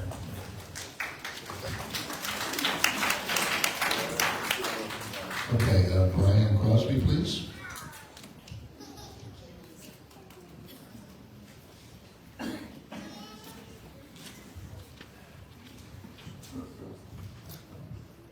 Good morning, or afternoon, evening. Please state your name and address. Oh, Brian Crosby, 399 County Road 767. I'm your new neighbor.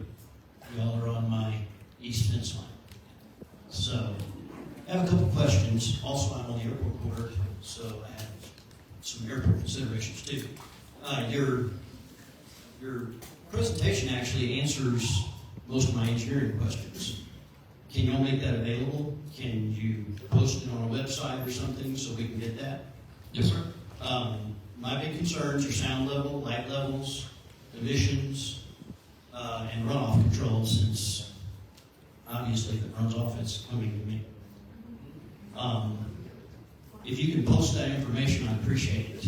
I'd also like to know, like some of the background, especially for your sound levels, because I'm an engineer. I've worked in every industry. I've stood up Air Force repair depots, and those numbers look a little conservative to me. I just want to make sure that I'm not going to have to soundproof my house or build walls so that I don't have to listen to you. Also, I would like more information about the lights. So, making this presentation available would be very helpful. I think also if you could provide either a website or an email address for us to ask you these questions in a more calm and less caring environment. So,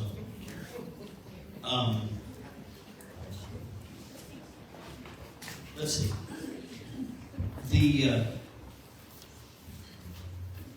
How far, okay, I've heard two different things tonight. Is it a 400 megawatt on-site power plant? Yes, sir. Natural gas fire. Okay. That's going to be on the southeast portion of your property? Yes, sir. Okay. All right.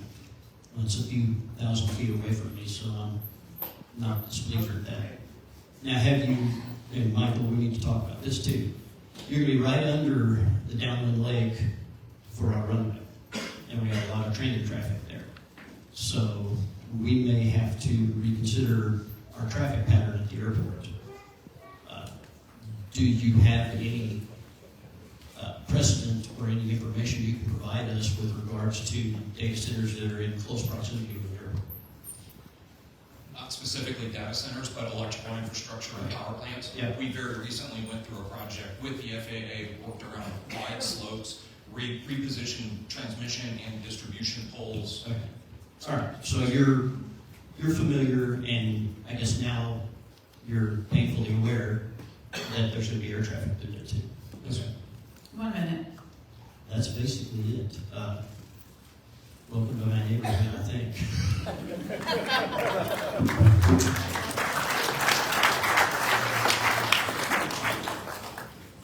Thanks, Brian. Appreciate it. Next up, Paul Thompson.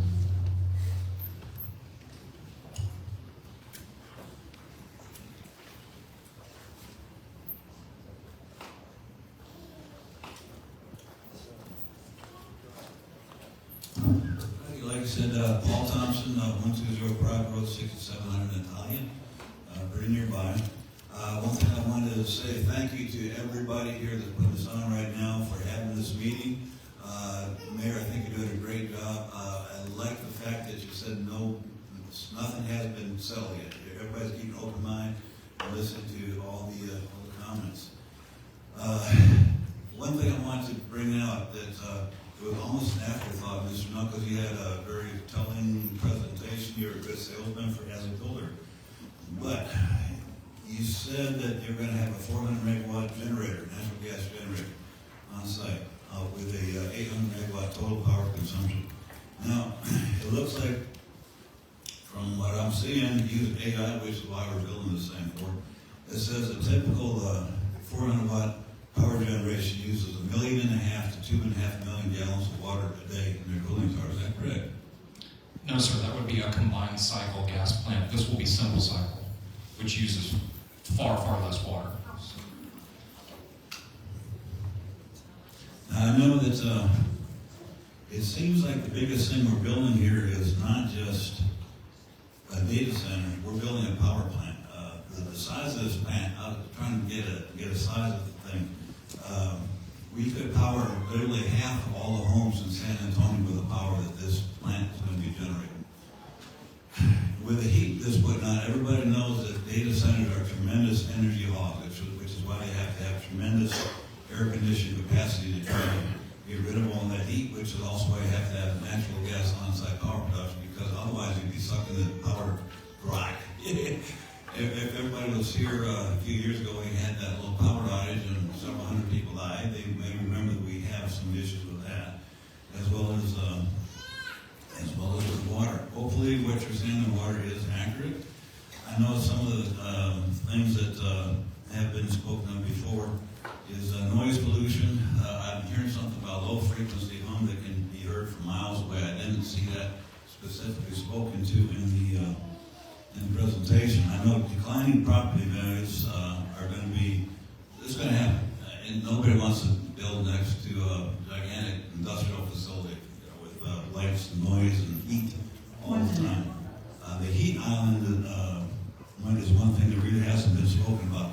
With the just amount of power that's being consumed in this one place, I mean, we could power half of all of San Antonio with just the power that's being generated in this one place for this one tiny plant in this one tiny town. That's a hell of a lot of heat. Where's all that heat going? What is the heat island effect going to be for all the neighborhoods around here? How much is it going to raise the temperature ambient? I know one thing I want to say before, I think before anything happens, we need to have an independent environmental impact statement. Yeah. First of all, we don't need to have one paid for by the builder or the or whoever's going to be open this place. It needs to be independent. Maybe it's something you guys should contact for.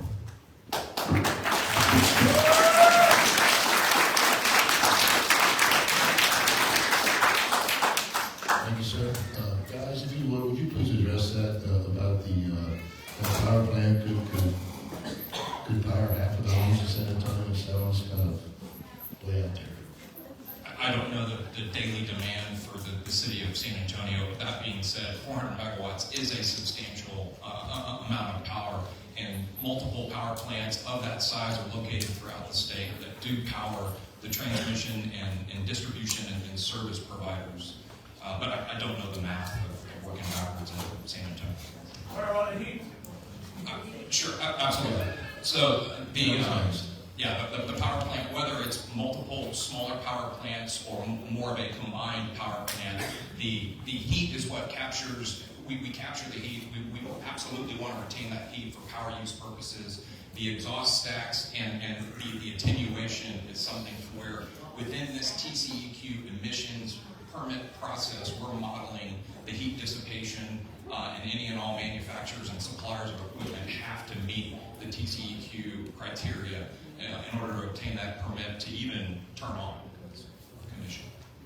And as far as the data center itself, guys, and I know you hear about these heat islands, a lot of that really has to do with if a data center is built in an extreme, city climate and there's a lot of concrete laid. But as we said, a lot of the ranch itself will be left rural in the exterior condition that is in, that will be minimal amount of concrete that radiates heat.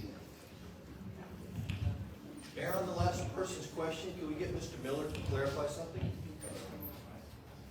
I'm sorry, the last person, what now? Based on the questions that he asked as far as water use, is the power plant and the data center, is that 1.7 billion for both, or are they separate? And if so, how much? Good question. He asked you that question, we need you to clarify that, how much the power plant uses as opposed to the data center. Yes, sir. Those numbers are cumulative. I can very quickly on my phone while the next people are asking questions, pull up the LUEs or the breakout of the water usage of the simple cycle power plant. I'm sure Mr. Cook would like to hear that as well when you can get it.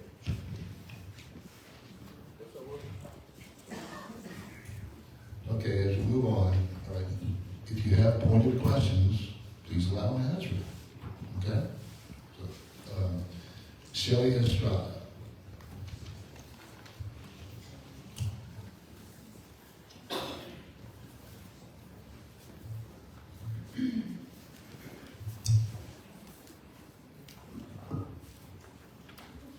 Hi, I'm Shelley Estrada.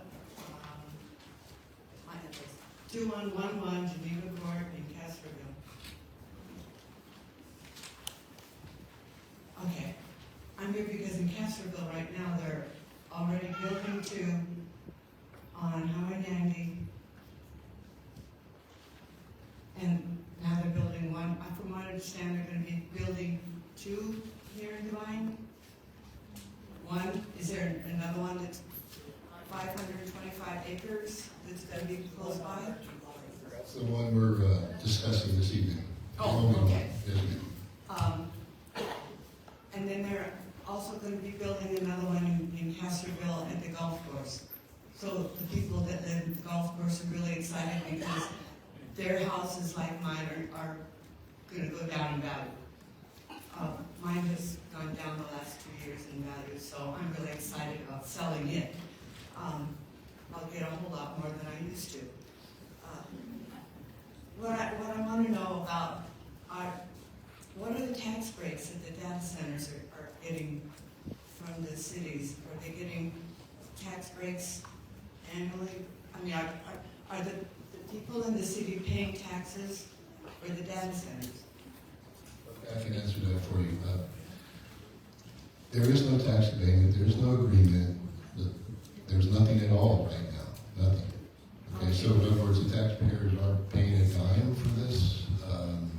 Hopefully never will. Okay, so there is no agreements in place, there are no abatements, there's nothing. And the energy costs, the people won't be being paid more money for energy than the data centers. The data centers won't get a break in paying for their energy for the first 10 years. I don't see that. Because I think that's what our city said they would do, what Castroville said they would do is pay for. Well, we have a lengthy process if we decide to pursue this. It would be a very lengthy process to iron out all the things that you're discussing. Okay. Yeah. And I know when we had a bad winter here and we all lost our power, it was for a couple of days and but he said some people died. And I was really concerned that the data processing centers would go up before the people's houses, that electricity went up there. But I heard him say no. And I'm wondering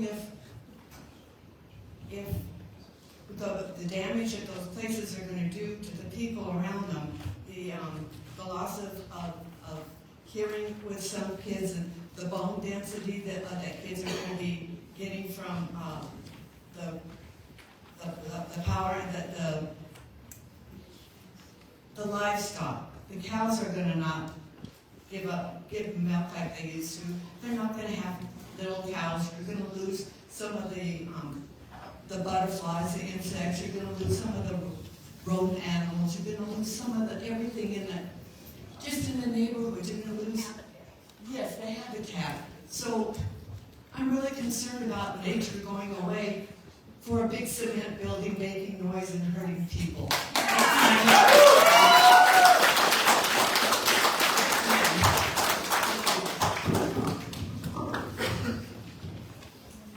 Thank you, Shelley. Mr. Richard, I have the answer to the power plant. So, Okay, clarify, this is the power plant separate from the actual data center? Yes, sir. This is the 400 megawatt power plant. Yes, thank you. Okay. This would be 45,000 gallons of demi water per year. And so that is replaced. So it is a fraction of that 1.7 million that we're alluding to at the pre-charge rate. But that is annual. So 45,000 gallons for the entire power plant per year. Yes, sir. Okay. All right. Cheryl Gayhart, please.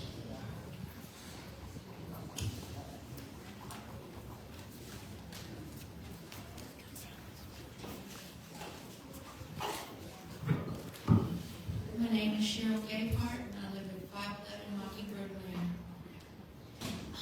Most of my concerns and questions have already been answered. But I was wondering, who's going to vote on whether this is annexed into our city water? Y'all? We don't get to vote on it?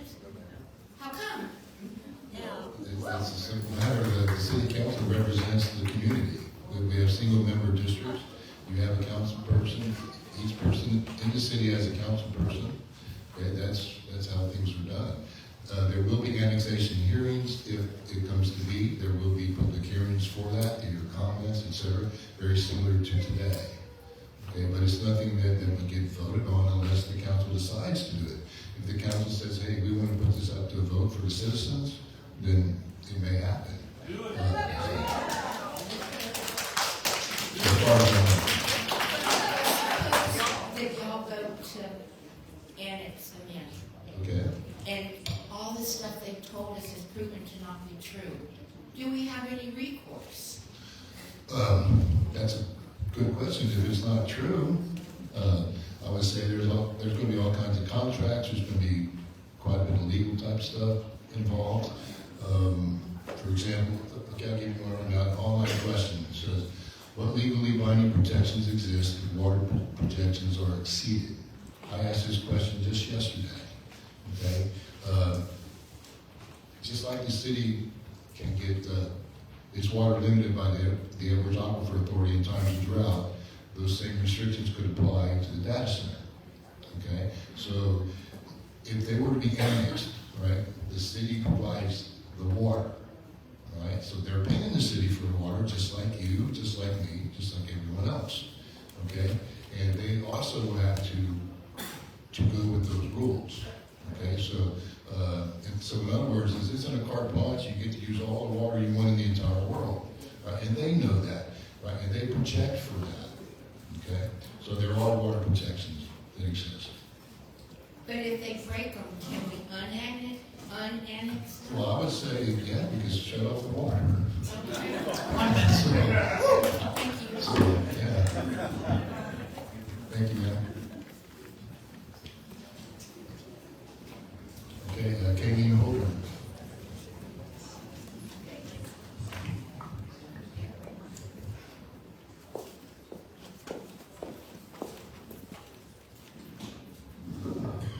Hi, I'm Kayleen Holder.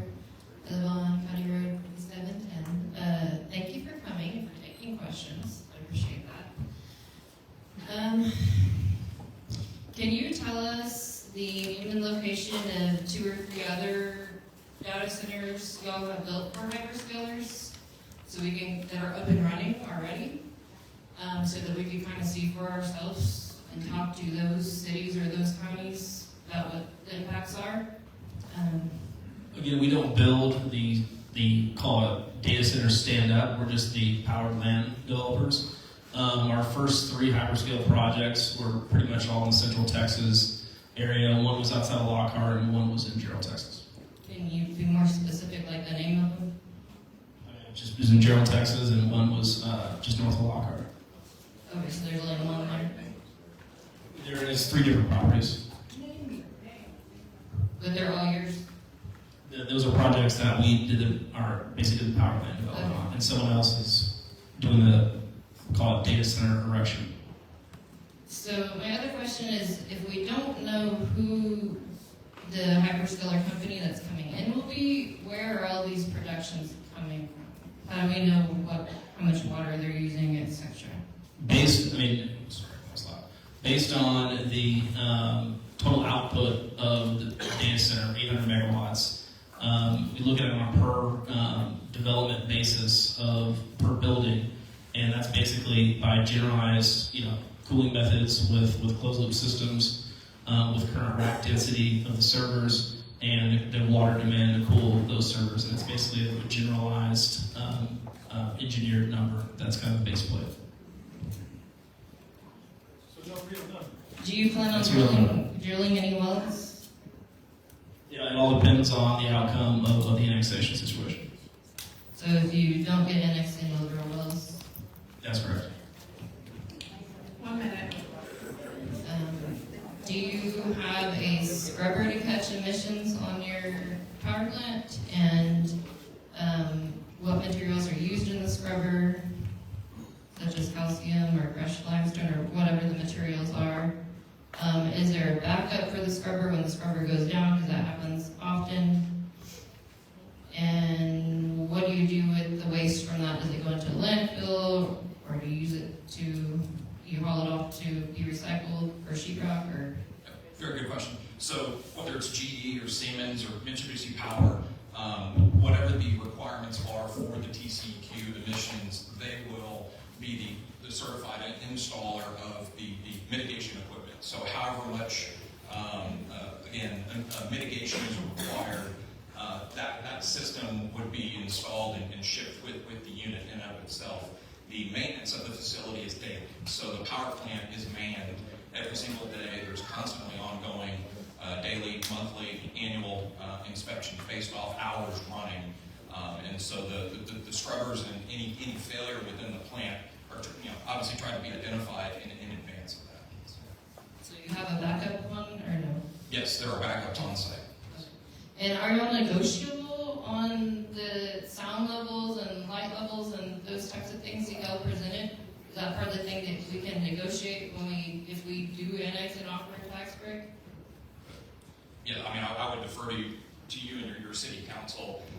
With annex, as I believe someone mentioned, there are guardrails that can be put in place. Without annexation, those guardrails don't exist. That y'all can reduce the sound levels if y'all wanted to? Yes, through technology and again, additional mitigation, sound attenuation can be added.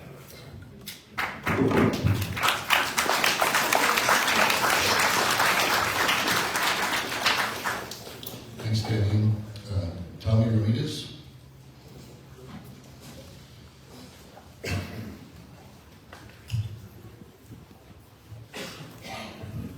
Thank y'all for being here this evening. Thank y'all for the presentation you made. I appreciate the opportunity to be able to just share a couple of quick thoughts. Everybody has expressed their concerns, and I want you all to understand, you guys as well, most small communities, of which I've been a part of one my entire life, we don't trust big city outsiders very well. We just don't. I mean, it's nothing personal. It's just that we have a way of living. I live on a ranch in the middle of nowhere, and when I go outside, I can see, on a real good night, I can see the Milky Way. And the last thing I want to do is lose that ability. And so I know there's a lot of concern here, and so we need to understand that. As far as the city goes, you guys are going to ultimately, because we're in a representative form of government, which we all learned back in 4th grade civics, back in the day. But before you guys make a decision, because the decision of the city to annex is going to be a major factor to whoever's going to come in afterwards and try and deal with this project. If they can't get city water and have that reliable water source, it becomes a problem. Now, I understand the initial 1.7 million gallons that is the output or the input required to get into the system, and that's a one-time thing.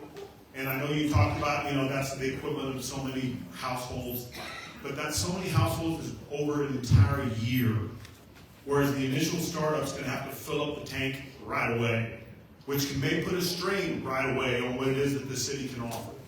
Now, all that being said, if there's a way that the city can work that and it's not going to affect us in a bad way, so be it.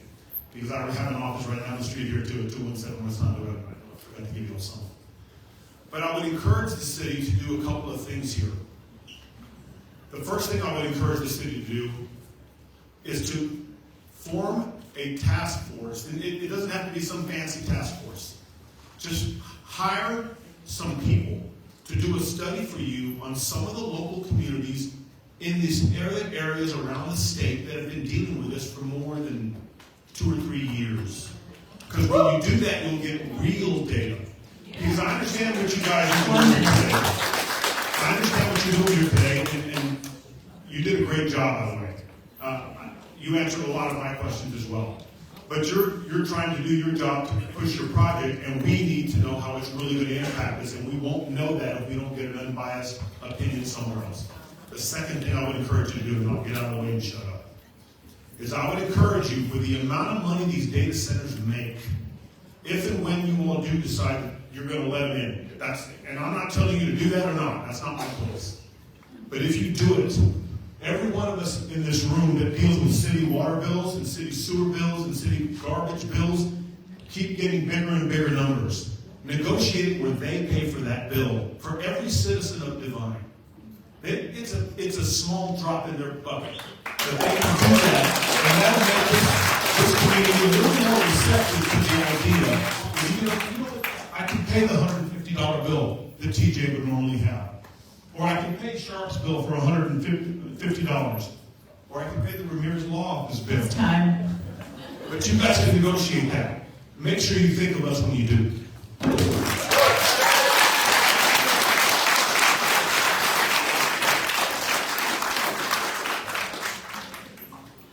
All right, thanks, Tommy. Hallie give me tea, please. Yep, that's just it.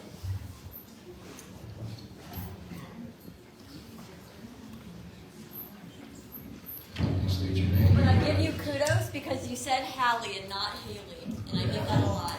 Well, Can you guys hear me? Anyway, state your name and address, please. My name is Hallie Kingsley. I live at 398 County Road, 7712. I'm actually going to be reading an excerpt from a letter that was written by a Native American chief named Chief Seattle to the U.S. government when they were inquiring about purchasing some land. This is abridged. I cut a little bit of it out so that way I can make sure I had time, but it goes as follows. The president in Washington sends word that he wishes to buy our land. But how can you buy or sell the sky, the land? The idea is strange to us. If we do not own the freshness of the air and the sparkle of the water, how can you buy them? Every part of this earth is sacred to my people. Every shining pine needle, every sandy shore, every mist in the dark woods, every meadow, every humming insect, all are holy in the memory and the experience of my people. We know the sap which courses through the trees as we know the blood that courses through our veins. We are part of the earth and it is part of us. The perfumed flowers are our sisters. The bear, the deer, the great eagle, these are our brothers. The shining water that moves in the streams and rivers is not just water, but the blood of our ancestors. If we sell you our land, you must remember that it is sacred.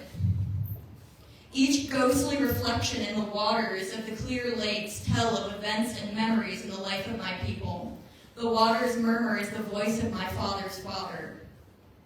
If we sell you our land, remember that the air is precious to us, that the air shares its spirit with all the life that it supports. The wind that gave our grandfather his first breath also receives his last sigh. The wind also gives our children the spirit of life. So if we sell you our land, you must keep it apart and sacred, as a place where man can go to taste the wind that is sweetened by the meadow flowers. Will you teach your children what we have taught our children?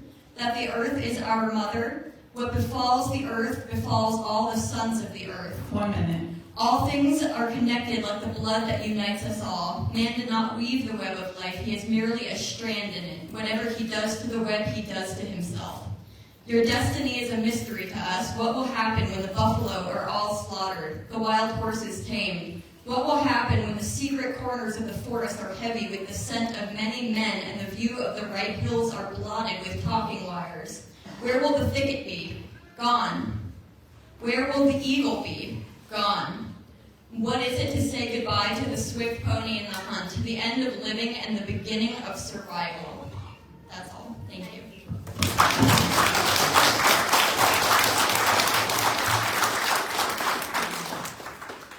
Thanks, Allie. Lloyd Richardson, please. Well, most of you that know me know I don't usually need a microphone. So, my name is Lloyd Richardson. Gotcha. I live at 192 County Road 7755. Okay. We kind of heard about everything I wanted to say tonight. Everybody's had a lot of good things to say. I'd like to take a little different direction just for a minute. This is really kind of a done deal. My question is, did you go through the county to get permission to build this thing? We have not filed any county development permits. We're still doing our due diligence and basically getting environmental water studies, civil plans all finished up. And once that's completed, we do plan to file our county development permit. So you're going to have to go through Medina County to get permission to build this at some point. concern is that while we're talking today about Devine, this thing's going to be built regardless of what the city of Devine says or we say. The county has a real long record of giving, we've got a lot of these data centers in Medina County. It's not by happenstance. They've been given special, what I would call deferred property taxes or some benefit to bring people to Medina County. So we need to look at maybe switching the focus to the county a little bit and see what they're doing. This is number 9 or number 10 in the county, and we've got the judge sitting right here, so they know what's going on.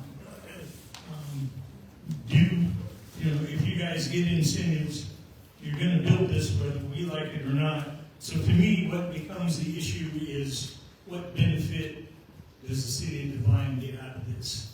It doesn't really make a whole, if we can't stop it, and the county's going to offer what they're going to offer, we have to kind of side with, well, let's get what we can as a city of Devine out of this deal and try to make the best of it.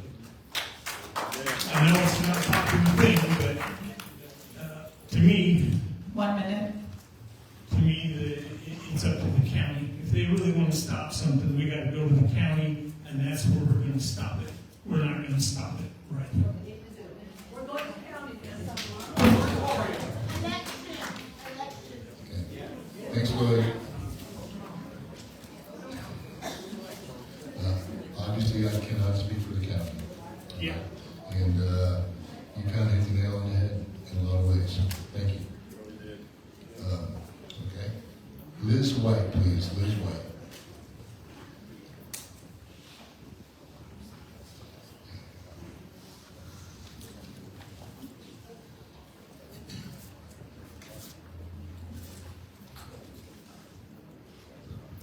Liz White, 503 Wedgewood Way.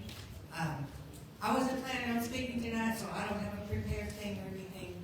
I just wanted to say I'm fairly new to the community. I've been here in 2023 due to grandkids coming here. So I am concerned about the future because of my kids and grandkids living here. If the city, if this goes forward, if the city should decide to annex, one of the comments I have to say is we should not give them a tax abatement. My understanding of tax abatements is what taxing entities give when they are trying to get business. This business wants to come. They want to be here. Therefore, I do not see a reason for them to be getting tax cuts.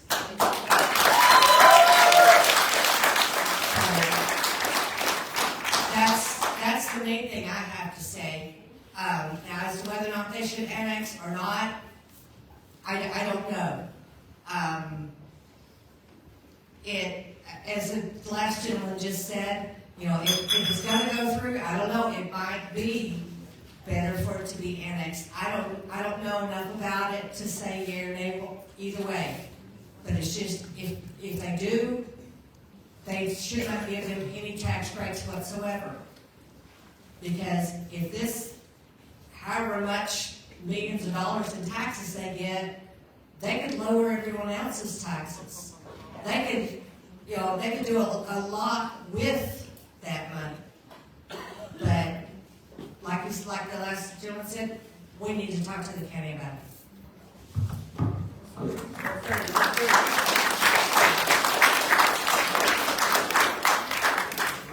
Thank you, ma'am. All right, now we have Karen Seal.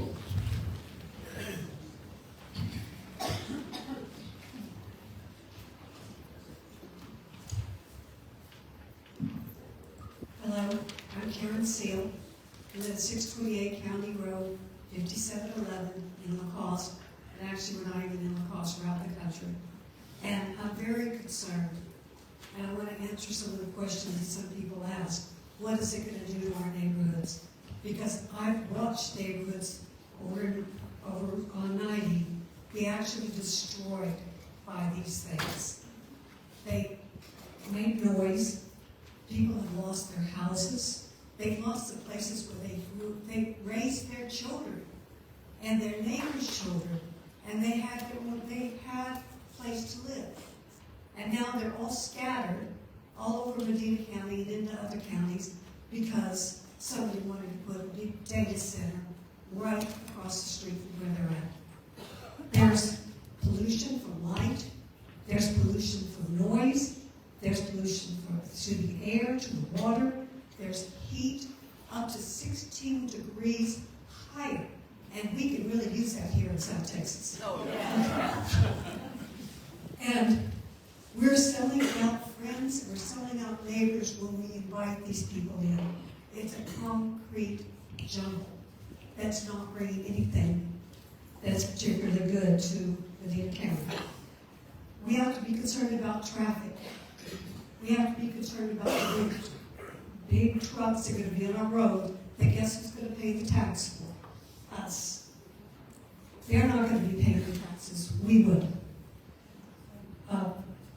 There was a question too about water distribution, and it was a really good answer, not accurate, but really good, that they won't take water away from hospitals or schools.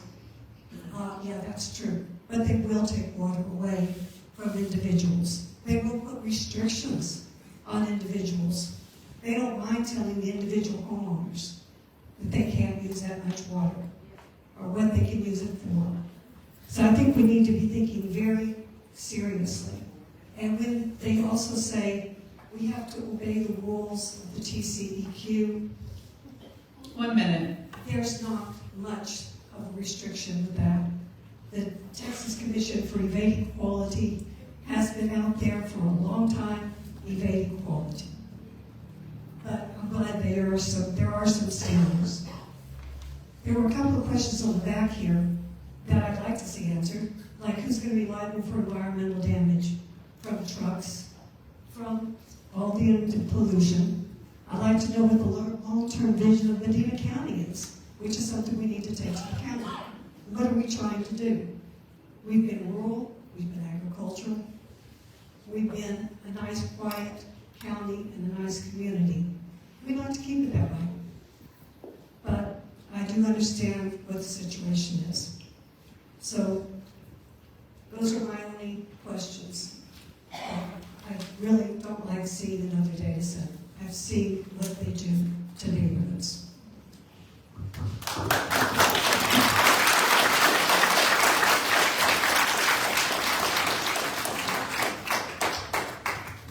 Okay, Russell Seal.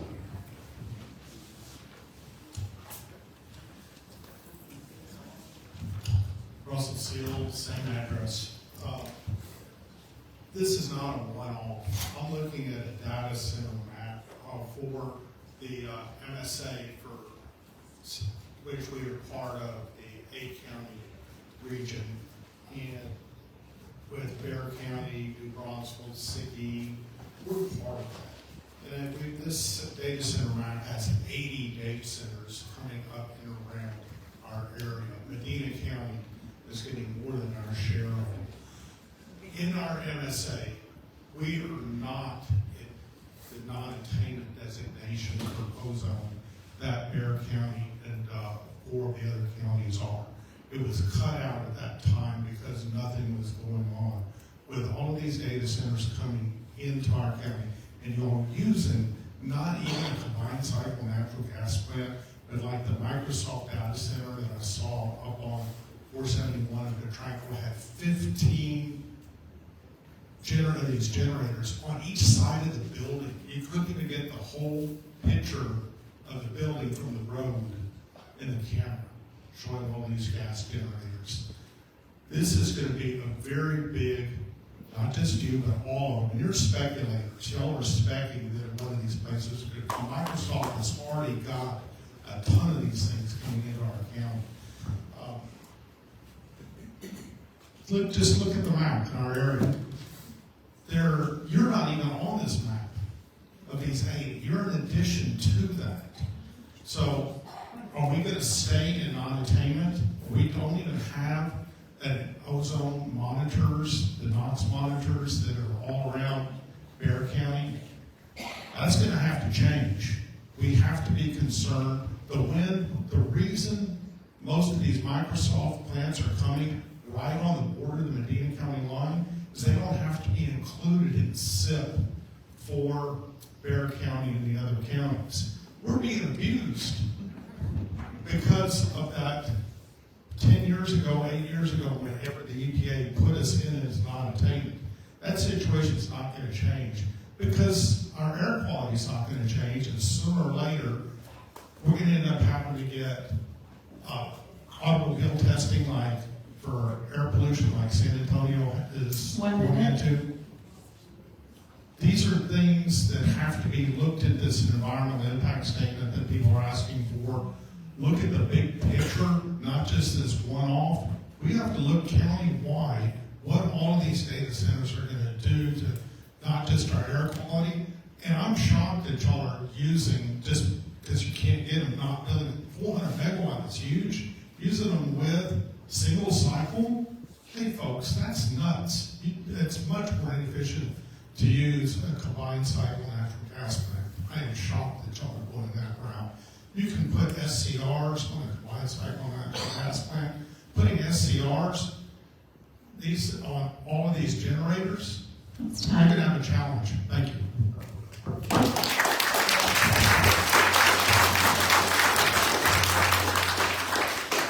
The decision to go simple cycle was a water usage issue.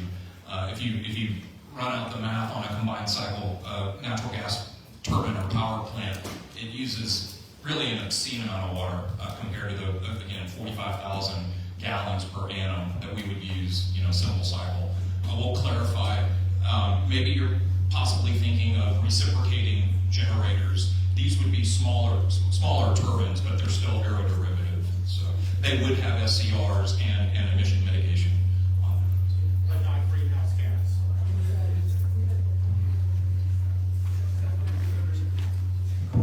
Okay. We have an online question real quickly. Okay, we need to proceed, please. Is there any significant tax revenue for the city of Devine? Okay, I can answer this. Well, obviously, if you annex all this property that's worth a few $1 billion, of course there's tax revenue for the city of Devine. There will also be sales tax revenue during the construction phase, and then on. The list goes on. Okay, well, obviously there's tax revenue, otherwise we wouldn't even be considering it. Okay? Heather? Just real quick, somebody asked me, just texted me, they're saying, if you annex that center, will you be annexing all the houses and land in between it, or are you just annexing? Well, there's a real simple answer to that. Okay? If it is financially rewarding for the city of Devine, obviously it would be considered.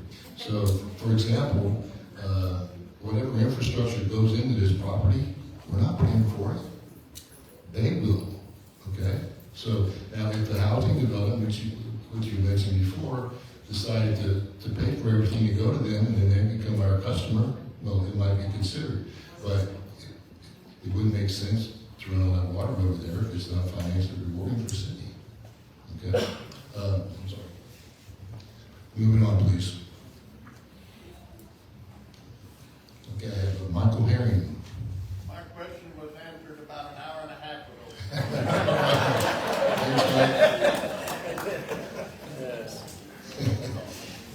All right, that was easy. Patty Krause, please. Patty Krause.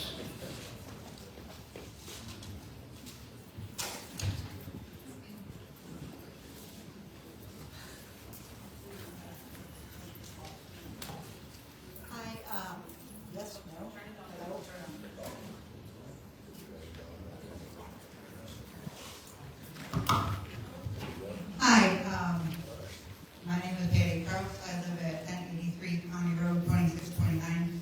I am not in Medina County. I am a frequent flyer in Devine. I come here almost every day.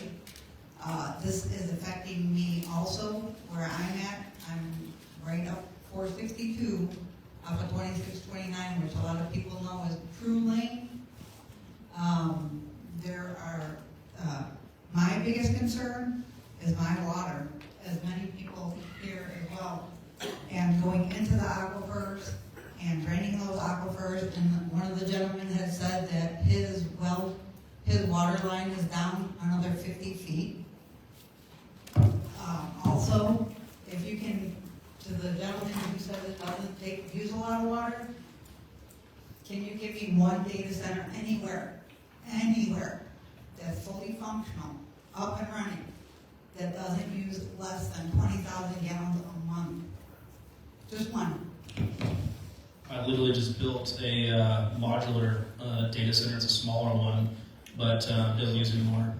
Okay, and so why couldn't you do that on a larger scale where you don't use the water that's in short supply to begin with, and going into aquifers? And where's that wastewater? Is that wastewater going to go back into the aquifers? Yeah, wastewater tied to sewer, and again, there's going to be no pollutants going back into the sewer system. So it's not going to go into the aquifers. Yes? Okay. So, but as the man's water levels going deeper, if you start using those aquifers, how much deeper are all farms going to have to go? And as we said in the presentation, the water usage is equivalent to about 16 homes. Which I don't believe is accurate, and 1 minute where you have to ask for it independent because you want the project. And so on the water issue, why can't they truck in their own water?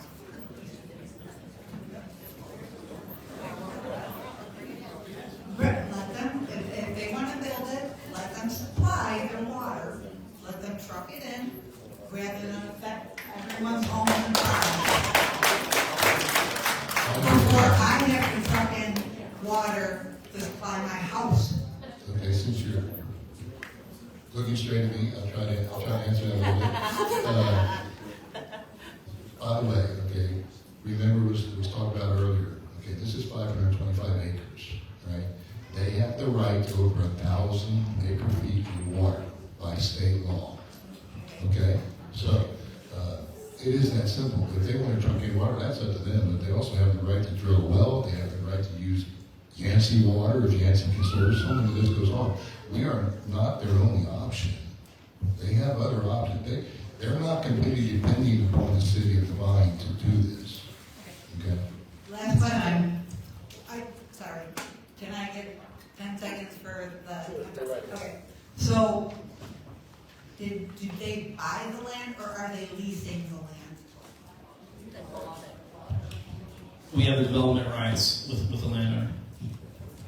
So you did not buy it, you're leasing it. So that lease can get sold to someone else and to someone else. Just remember. We are the developer of the property. Okay, but so that you have the right to sell those leases for that land, and who knows what company could end up there. But thank you. Okay.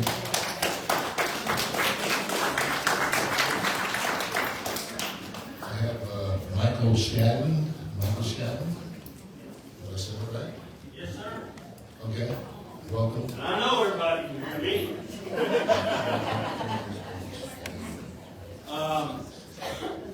My name is Michael Shadden. I live at 2092 SH 173 South. I've been in construction for over 60 years. I've been a welding instructor for 15 years and more. I've taught for STVT in San Antonio, and I teach every now and then for TSTC, Texas State Technical College. When we were talking about demineralized water in your system, that brought me back years ago when I worked at the nuclear power plant at Glen Rose, Texas. Nuclear power plants have to have demineralized water.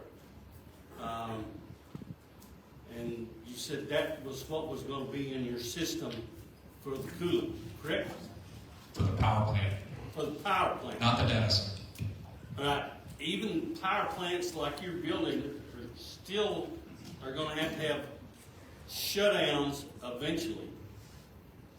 What are you gonna do with that water? As I mentioned, that is an annual usage, so that water will be resupplied and trucked away. But where's it gonna go when it's trucked away? The other commercial disposal facilities where solids and wastewater go. Right, but you're telling us that none of it will be lost at your site. No, sir. I've never seen anything like that happen in my 60 years in this. When you do a shutdown, you tear into a system, no matter what, you're going to have some residual that's there. So, do you have safety plans for your hazardous waste material containing it and everything like that? Yes, sir. There are containment facilities in part of the civil design. No, on your site. Yes, sir. Okay. 1 minute. Containment in equivalent with the number of gallons of fluid for different devices. Okay. Thank you.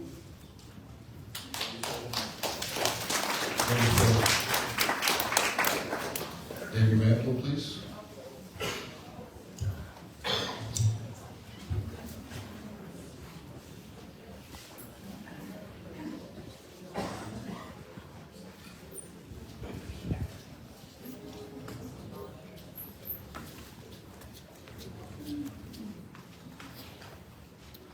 Everybody?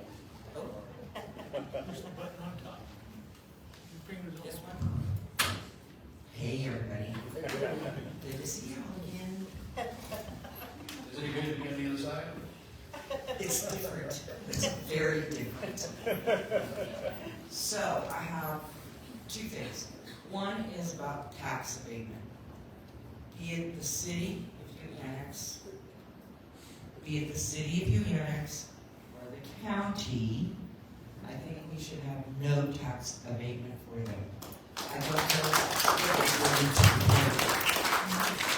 be, because we'll never get, a standard tax abatement is 10 years.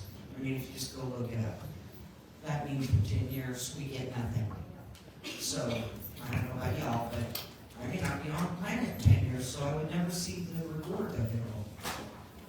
But I think both county and city should not go that route, and I'm not the only one that feels that way. Second thing I wanted to talk to you about was if you do annex. Again, I've been in your seat for many of these kinds of decisions, and I'm glad I'm not in this one. But if you were to annex, my biggest concern would be the infrastructure of water and sewer for our city's water and sewer. We all know that it has issues. So, is there a plan in place to be able to handle that data center? And if there is not a plan, can we get one really quick? And how are we going to pay for that? Will that be part of the negotiation with them, or is that coming out of our taxes? That's just my question. I would really like y'all to be a little more transparent on the plan. And I realize there might not be one today, but when you get it, we need to hear it. That's all I have, believe it or not. And you will. So there's a lot to be determined, as you said earlier. And I think in the payments that you speak about, they're not all 100% a payment for 10 years. It's normally a percentage. But it really boils down to what anybody agrees to. Okay? I know a lot of them have been 80-20, if I'm not mistaken. Okay, so, but anyway, thanks, Lenny, appreciate you. Moving on, Trish Contreras.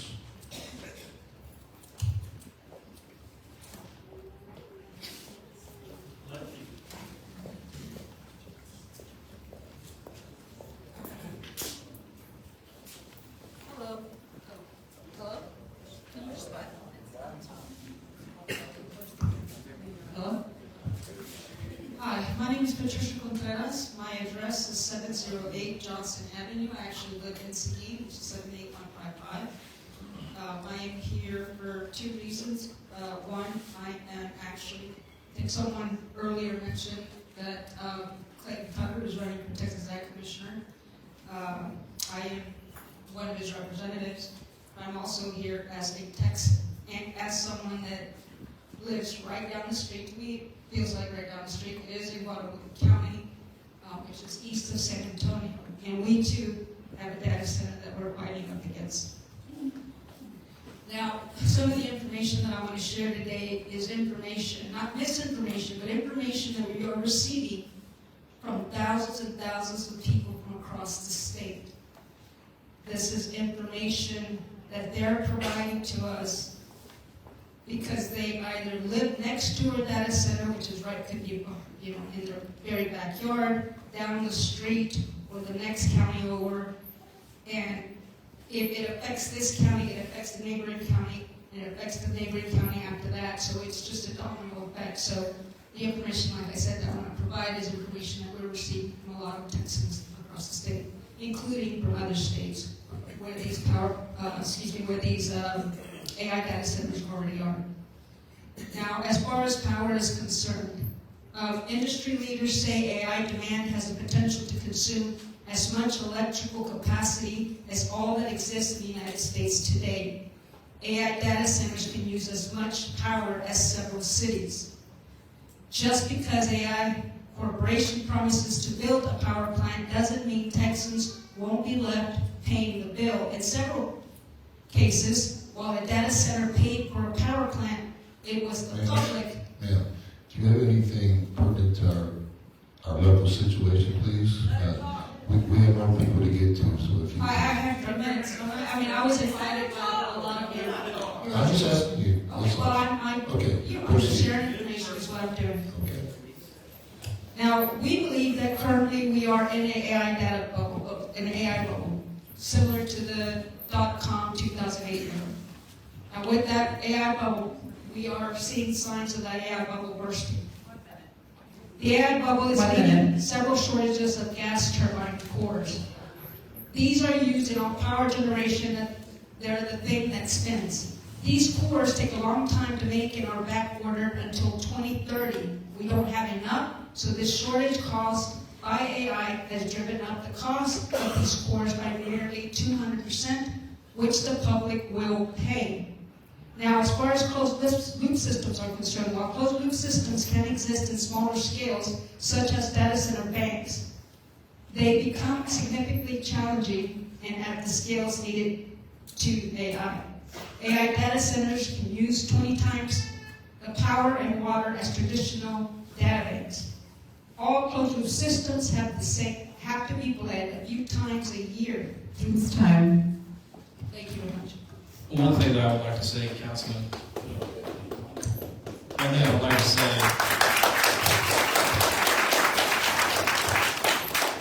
I follow, for those who don't know, Clayton Tucker is running for Ag Commissioner here in the state of Texas. I follow him very closely, as many other types of politics.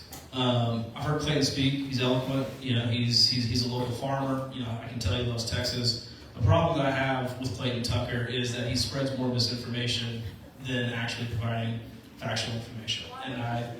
And ma'am, you had your 3 minutes, man. Okay, we're gonna have to move on, please. We're gonna move on. Go home. Okay, we're gonna move on.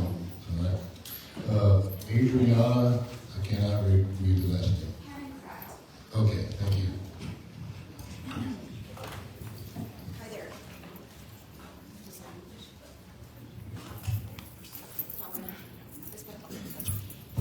Adriana Hanenkrat. I live on 1045 State Highway 132. Tricia, thank you so much for coming. I really appreciate it. We've all been asking for some great information. I'm sorry that you disagree much. However, we were thirsting for it. No pun. Now, what I'd like to mention is, I have a history firsthand of living next to a power plant. My father was a water user authority. He was hired for the purpose of managing a hydroelectric power plant. We live just down the road. I'm talking maybe half a city block from this power plant. He would have to check it daily, go in, water levels, all of it. We received communication from the company about this power plant, telling us exactly what we can expect from the power plant. Low noise volume, no water impacts, a lot of information. My father's now blind, he has Parkinson's and dementia. What they didn't say is the biggest impact, and that's what I'm so worried about here.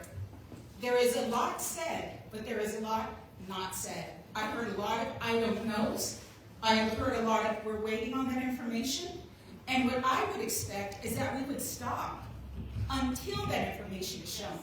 It is important that we have a full panel of understanding before we say yes. That is the biggest thing. Unknown creates a lot of problems, including dementia, including Parkinson's. In fact, in 2006, right, this year, in Oregon, they are finding out that Amazon is paying out about $20 billion to a community out there because they started a data center and said it was completely safe. Now that data center does release water into the community. However, we are finding out that that community now has cancer, it has miscarriages, all kinds of impacts. 1 minute. So this is extremely important. This is our lives. Those are my children. I don't even know what else to say.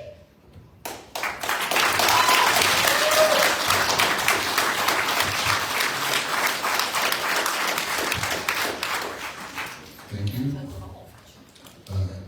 Just real quick, okay, yes, we do not have a lot of information, so it seemed to me that it would be better to start the process to be as transparent as possible, because if we were to do the other way around, all right, and go 3 or 4 months and so on and so on, my God, can you imagine how you would feel?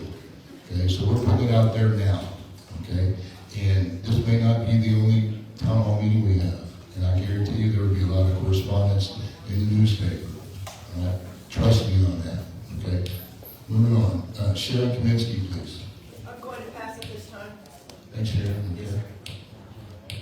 Ford. Okay.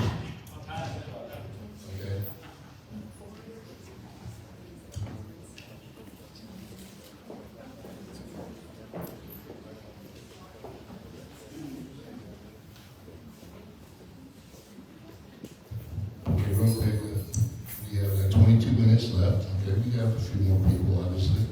We will also be passing out index cards if you have any other questions. Okay, please write your question down. If you want to put your name on it, you can. It's completely up to you. Okay, and as a matter of fact, I have some questions here that have been passed around this evening, and I think they're great. Okay, there's one that's two-sided that's awesome. A lot of the same questions I have. And I'm going to research those questions, and so will the rest of your city council and your planning and zoning board. Okay? So, any question you got, let us know. Okay. Okay, and also, if you do have a question, leave the card at the table. Okay? Patty Taitano. Is that already? Okay. Wes Myers.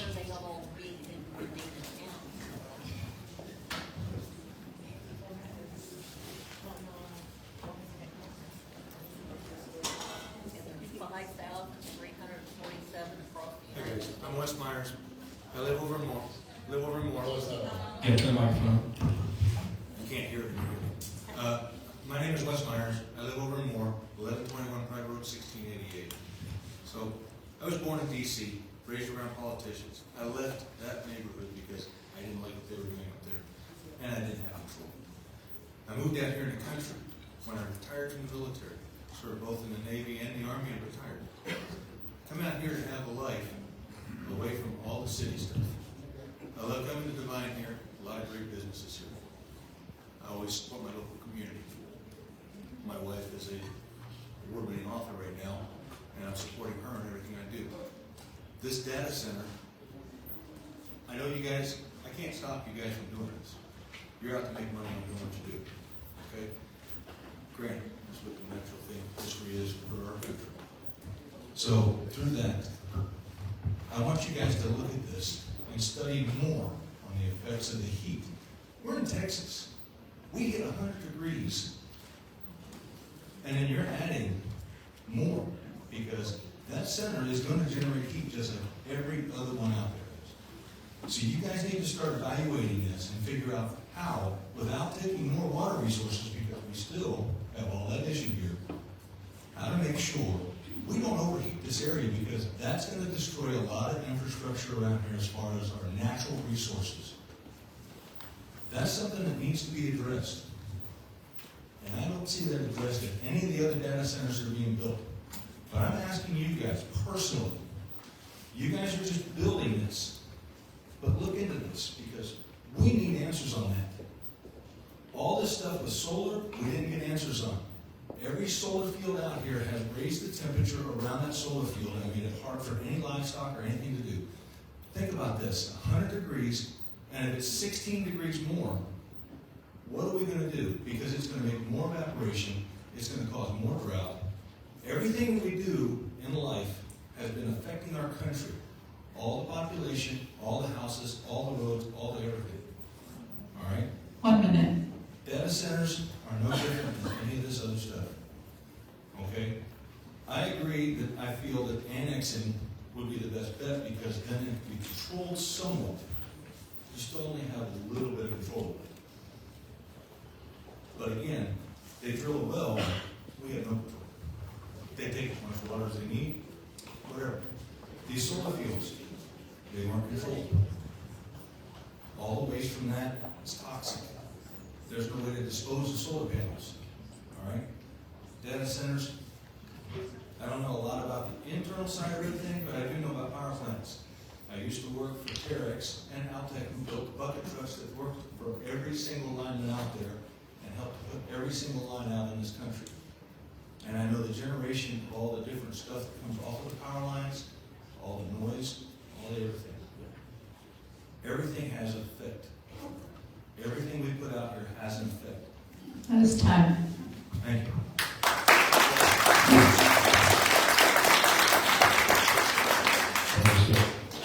Mike Miller, please.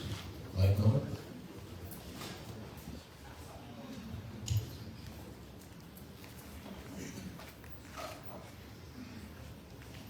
Good evening. There we go. Good evening. I'm Mike Miller. I live on 3156 State Highway, 173 North. I've seen a lot of construction. I wish your tech staff, your friends were here to answer for it, because they haven't given me any notice for the past 3 weeks when we get new construction right in front of my house. So yeah, there are changes coming. I know you said you worked with Southwestern Bell for a while. There's a fiber cable that goes right across the front of my ranch that's been sitting there for way longer than the 10 years I've been there, because it's still got the Southwestern Bell label on it. One thing I haven't heard tonight is what's going to happen to the network infrastructure. That's the communications infrastructure, all of our internet lines, all of the cell towers. Are you going to lobby for Congress to turn these fiber cables on for us, so that way we have more in and out bandwidth for when this data center comes in? Because that's basically what's going to take, because nobody's done that so far. Yeah, as far as fiber going over the property, fiber will be extended into the property that the local community will benefit from, having fiber access. Another concern is infrasound. That's going to be everything under 20 hertz, because that can travel much farther than audible decibels can. And some of these other data centers, the infrasound has traveled over 3 miles. And it can have negative effects on physical well-being. It can cause severe headaches, fatigue, dizziness, sense of dread, anxiety. Have you taken any of that into consideration? Do you have a baseline measurement for the current infrasound versus what it's going to be after the data center comes online? Part of the studies that are being done now, along with the selection of the generation equipment and the ultimate basis of design of the powered shell or the structure, will take into account those items. But at this stage of the project, we don't have any line of sight. You ever thought about that? 1 minute. It's absolutely something that needs to be, taken care of and addressed. Do you think that could be addressed with reverse sound wave amplification? I'm not familiar with that technology, so. Okay, sorry if that's over your head. Anyways, a lot of these problems are coming from the state, the county level. These boards that give the permits out, they're not coming from our local people here. They're here to support us, so I thank them for letting us speak here. But if you want to send a message, I know this is a very red state, but maybe just as one midterm, you consider the American Solidarity Party, vote orange, send a message to Governor Abbott. You can write me in. My name is Michael Miller. I will be running for governor. And if elected, I will make sure that we have dry AI. Thank you.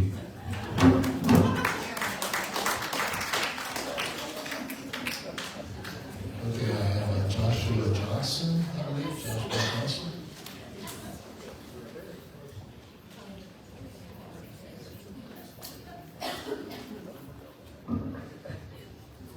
All right, hello everyone. Happy Tuesday. My name is Joshua Johnson. A little about myself. I'm with TTSA for electrical engineering.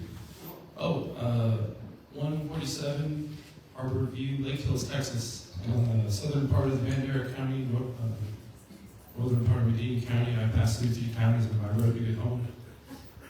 So, a little about myself. Went to UTSA Electrical Engineering. I've been an IT professional for 15 years. I lived in Austin for 10 years. And I can tell you guys that your water estimate for usage is flagrantly wrong. In 500 square feet, you can fit 100 servers and pack in the latest NVIDIA B300. That uses about 14 households of water a month. So if your facility is 50,000 square feet, then that's 1,400 households worth of water in a month. So I think you guys are absolutely kind of wrong on your water usage. If I could really communicate anything to you guys today, it's AI's a bubble for sure. There's no real demand for it. But also embrace it. Go right out, get yourself a good desktop, get yourself a nice desk, get yourself a cloud account.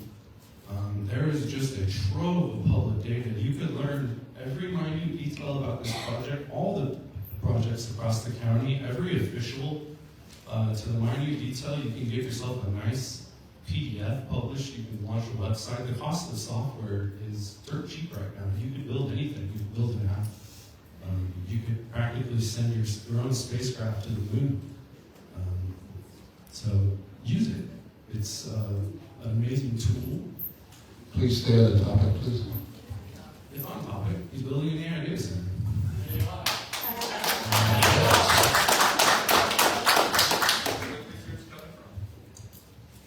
One minute. Well, I've been up since 4. I didn't have dinner. I haven't had any coffee. I'm really jealous of y'all that type up your own speeches. Very smart. You're very prepared. It's nice to see a crowd like this here in Devine. I'm most concerned, honestly, about the Microsoft one off Highway 90. Actually, I think this is a really nice project, and it could work out well. My only concern is the demographic changes.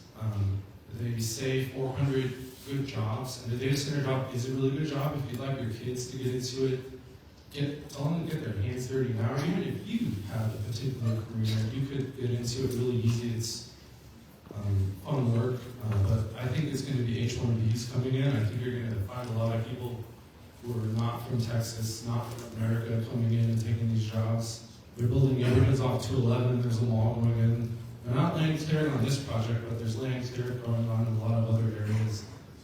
I don't know. I'm just going to see how it goes. Y'all have a great day. So, would you guys please address that about the water usage that you just referenced to, please? Some chip manufacturers use different types of stuff.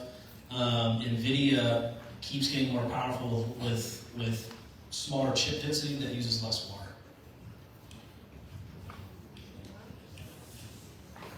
What I was referring to was you mentioned your numbers were off base. That's incorrect, sir. But all current wires are based off current projections of cooling loop systems and current rack density of the data centers. All right. Yeah, I felt like you should have a chance to respond to that.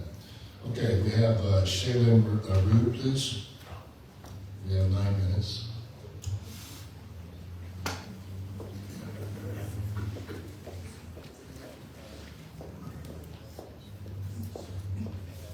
My name is Shannon Rude. I live on 311 West Park Avenue, just across the road.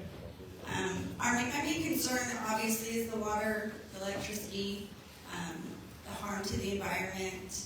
I come from an Air Force family. I've seen firsthand what our government regulations do for plants and the emissions that come from our jets. My husband worked on jets. My father was in the Air Force, and they both have lifelong battles that they are dealing with and will forever deal with because our government thought that their regulations were enough and they weren't. I'll say the people that profit from the projects like this will not live here. They won't drink our water or deal with the consequences if something goes wrong, but the residents will. We will live with the strains on our water supply, on the industrial traffic and noise, and our health and property value and rural life is at risk. Devine is more than an empty land on the developer's map. We are families, ranchers, small businesses, churches, and schools. People chose to live in this town for a reason. I would just ask our city council would put all protective measures possible in place. This data center is going up. I think you kind of all know that.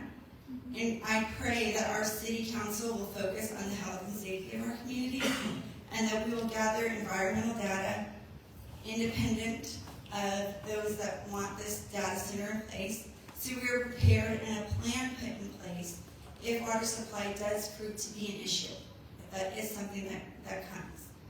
I ask that the council will put the residents first, that we will protect our water, our infrastructure, and our future. And I just wanted to ask our council if there's, with what, I know you've only had a month, but what y'all have seen and what y'all have researched on your own together and discussed, do y'all see drawbacks? Do y'all already have concerns that y'all would share, at least so that we would know that y'all have the concern? We haven't conversed amongst ourselves really for that time. Okay, we're not really allowed to do that unless we're in a meeting. Okay, for example, we would probably go in a closed session. We did have a closed session presentation along with the planning and zoning board that really kind of started this whole thing.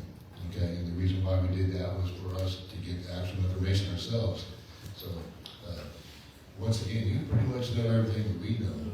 Okay, there isn't any hidden information from these guys. Okay, so, and yes, ma'am, we have a ton of research to do. Okay, and we will post on our terms, shall I say. Okay. And then with the job that y'all feel like this would bring after construction, how many people do y'all average actually work in the centers after construction? So after it's already there and we're looking, because I know the construction will bring huge jobs for the community and for San Antonio, but afterwards, what's the permanent? Based on the complete build-out of the 400 megawatts and 400 megawatts, all the buildings, those projections are the 400 individuals. Time. Okay, we have like 6 minutes, but before I call the next person, I'd like to point out to everyone that's still here, okay, our county judge is in attendance, Mr. Keith Lutz, and our county commissioner for this precinct is also here, Mr. Danny Lawler. They too are hearing all of these concerns that you guys put out here tonight. Okay? So appreciate you guys coming. Truly do. Moving on. Gina Stolhouse.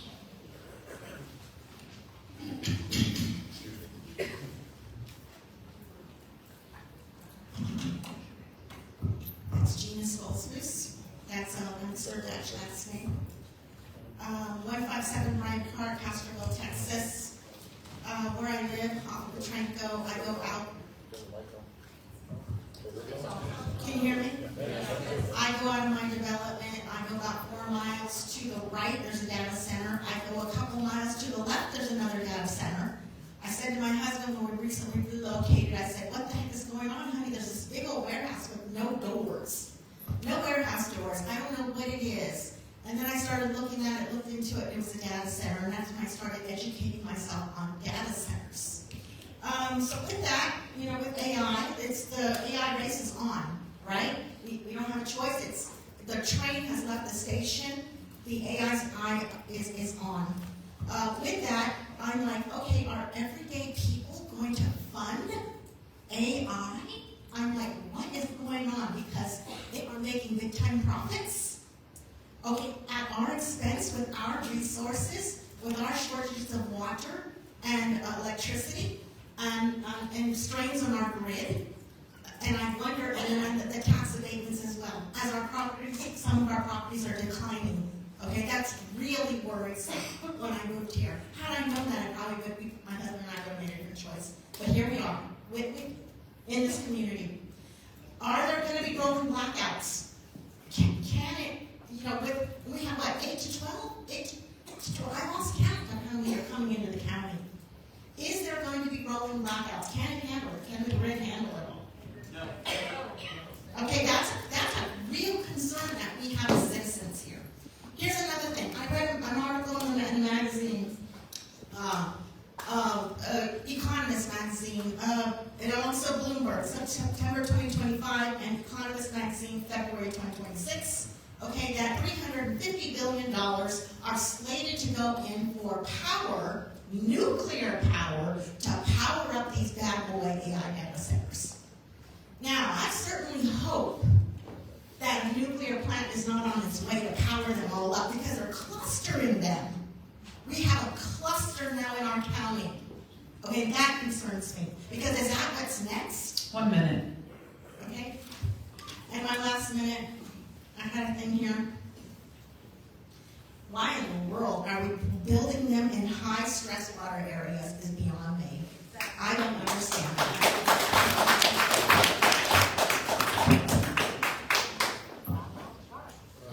Thank you very much for your comments. All right, everybody, we're down to 2 minutes. We're going to have to shut the meeting down. But in close, I apologize if we couldn't get to everyone. So I think we had 6 people that we were not able to get to. But however, like I said earlier, if you have questions with regards to this, please leave them with us. If you want to leave your name and number, we can get back to you. Okay? And also in closing, okay, once again, the purpose, please hear me out. The purpose of this meeting is to gather information and hear citizens' concerns. Okay? Nothing has been done, no agreements, no anything. Okay? So we will continue to do our investigating on this then, our research. We will have many more interviews, many more discussions with the powers that be and on that line. And obviously, our chief concern would be the safety of our citizens here in Devine. All right? So thank you everyone for coming this evening. Very, very much appreciated. And y'all have a safe trip home. And I was told it is Thursday.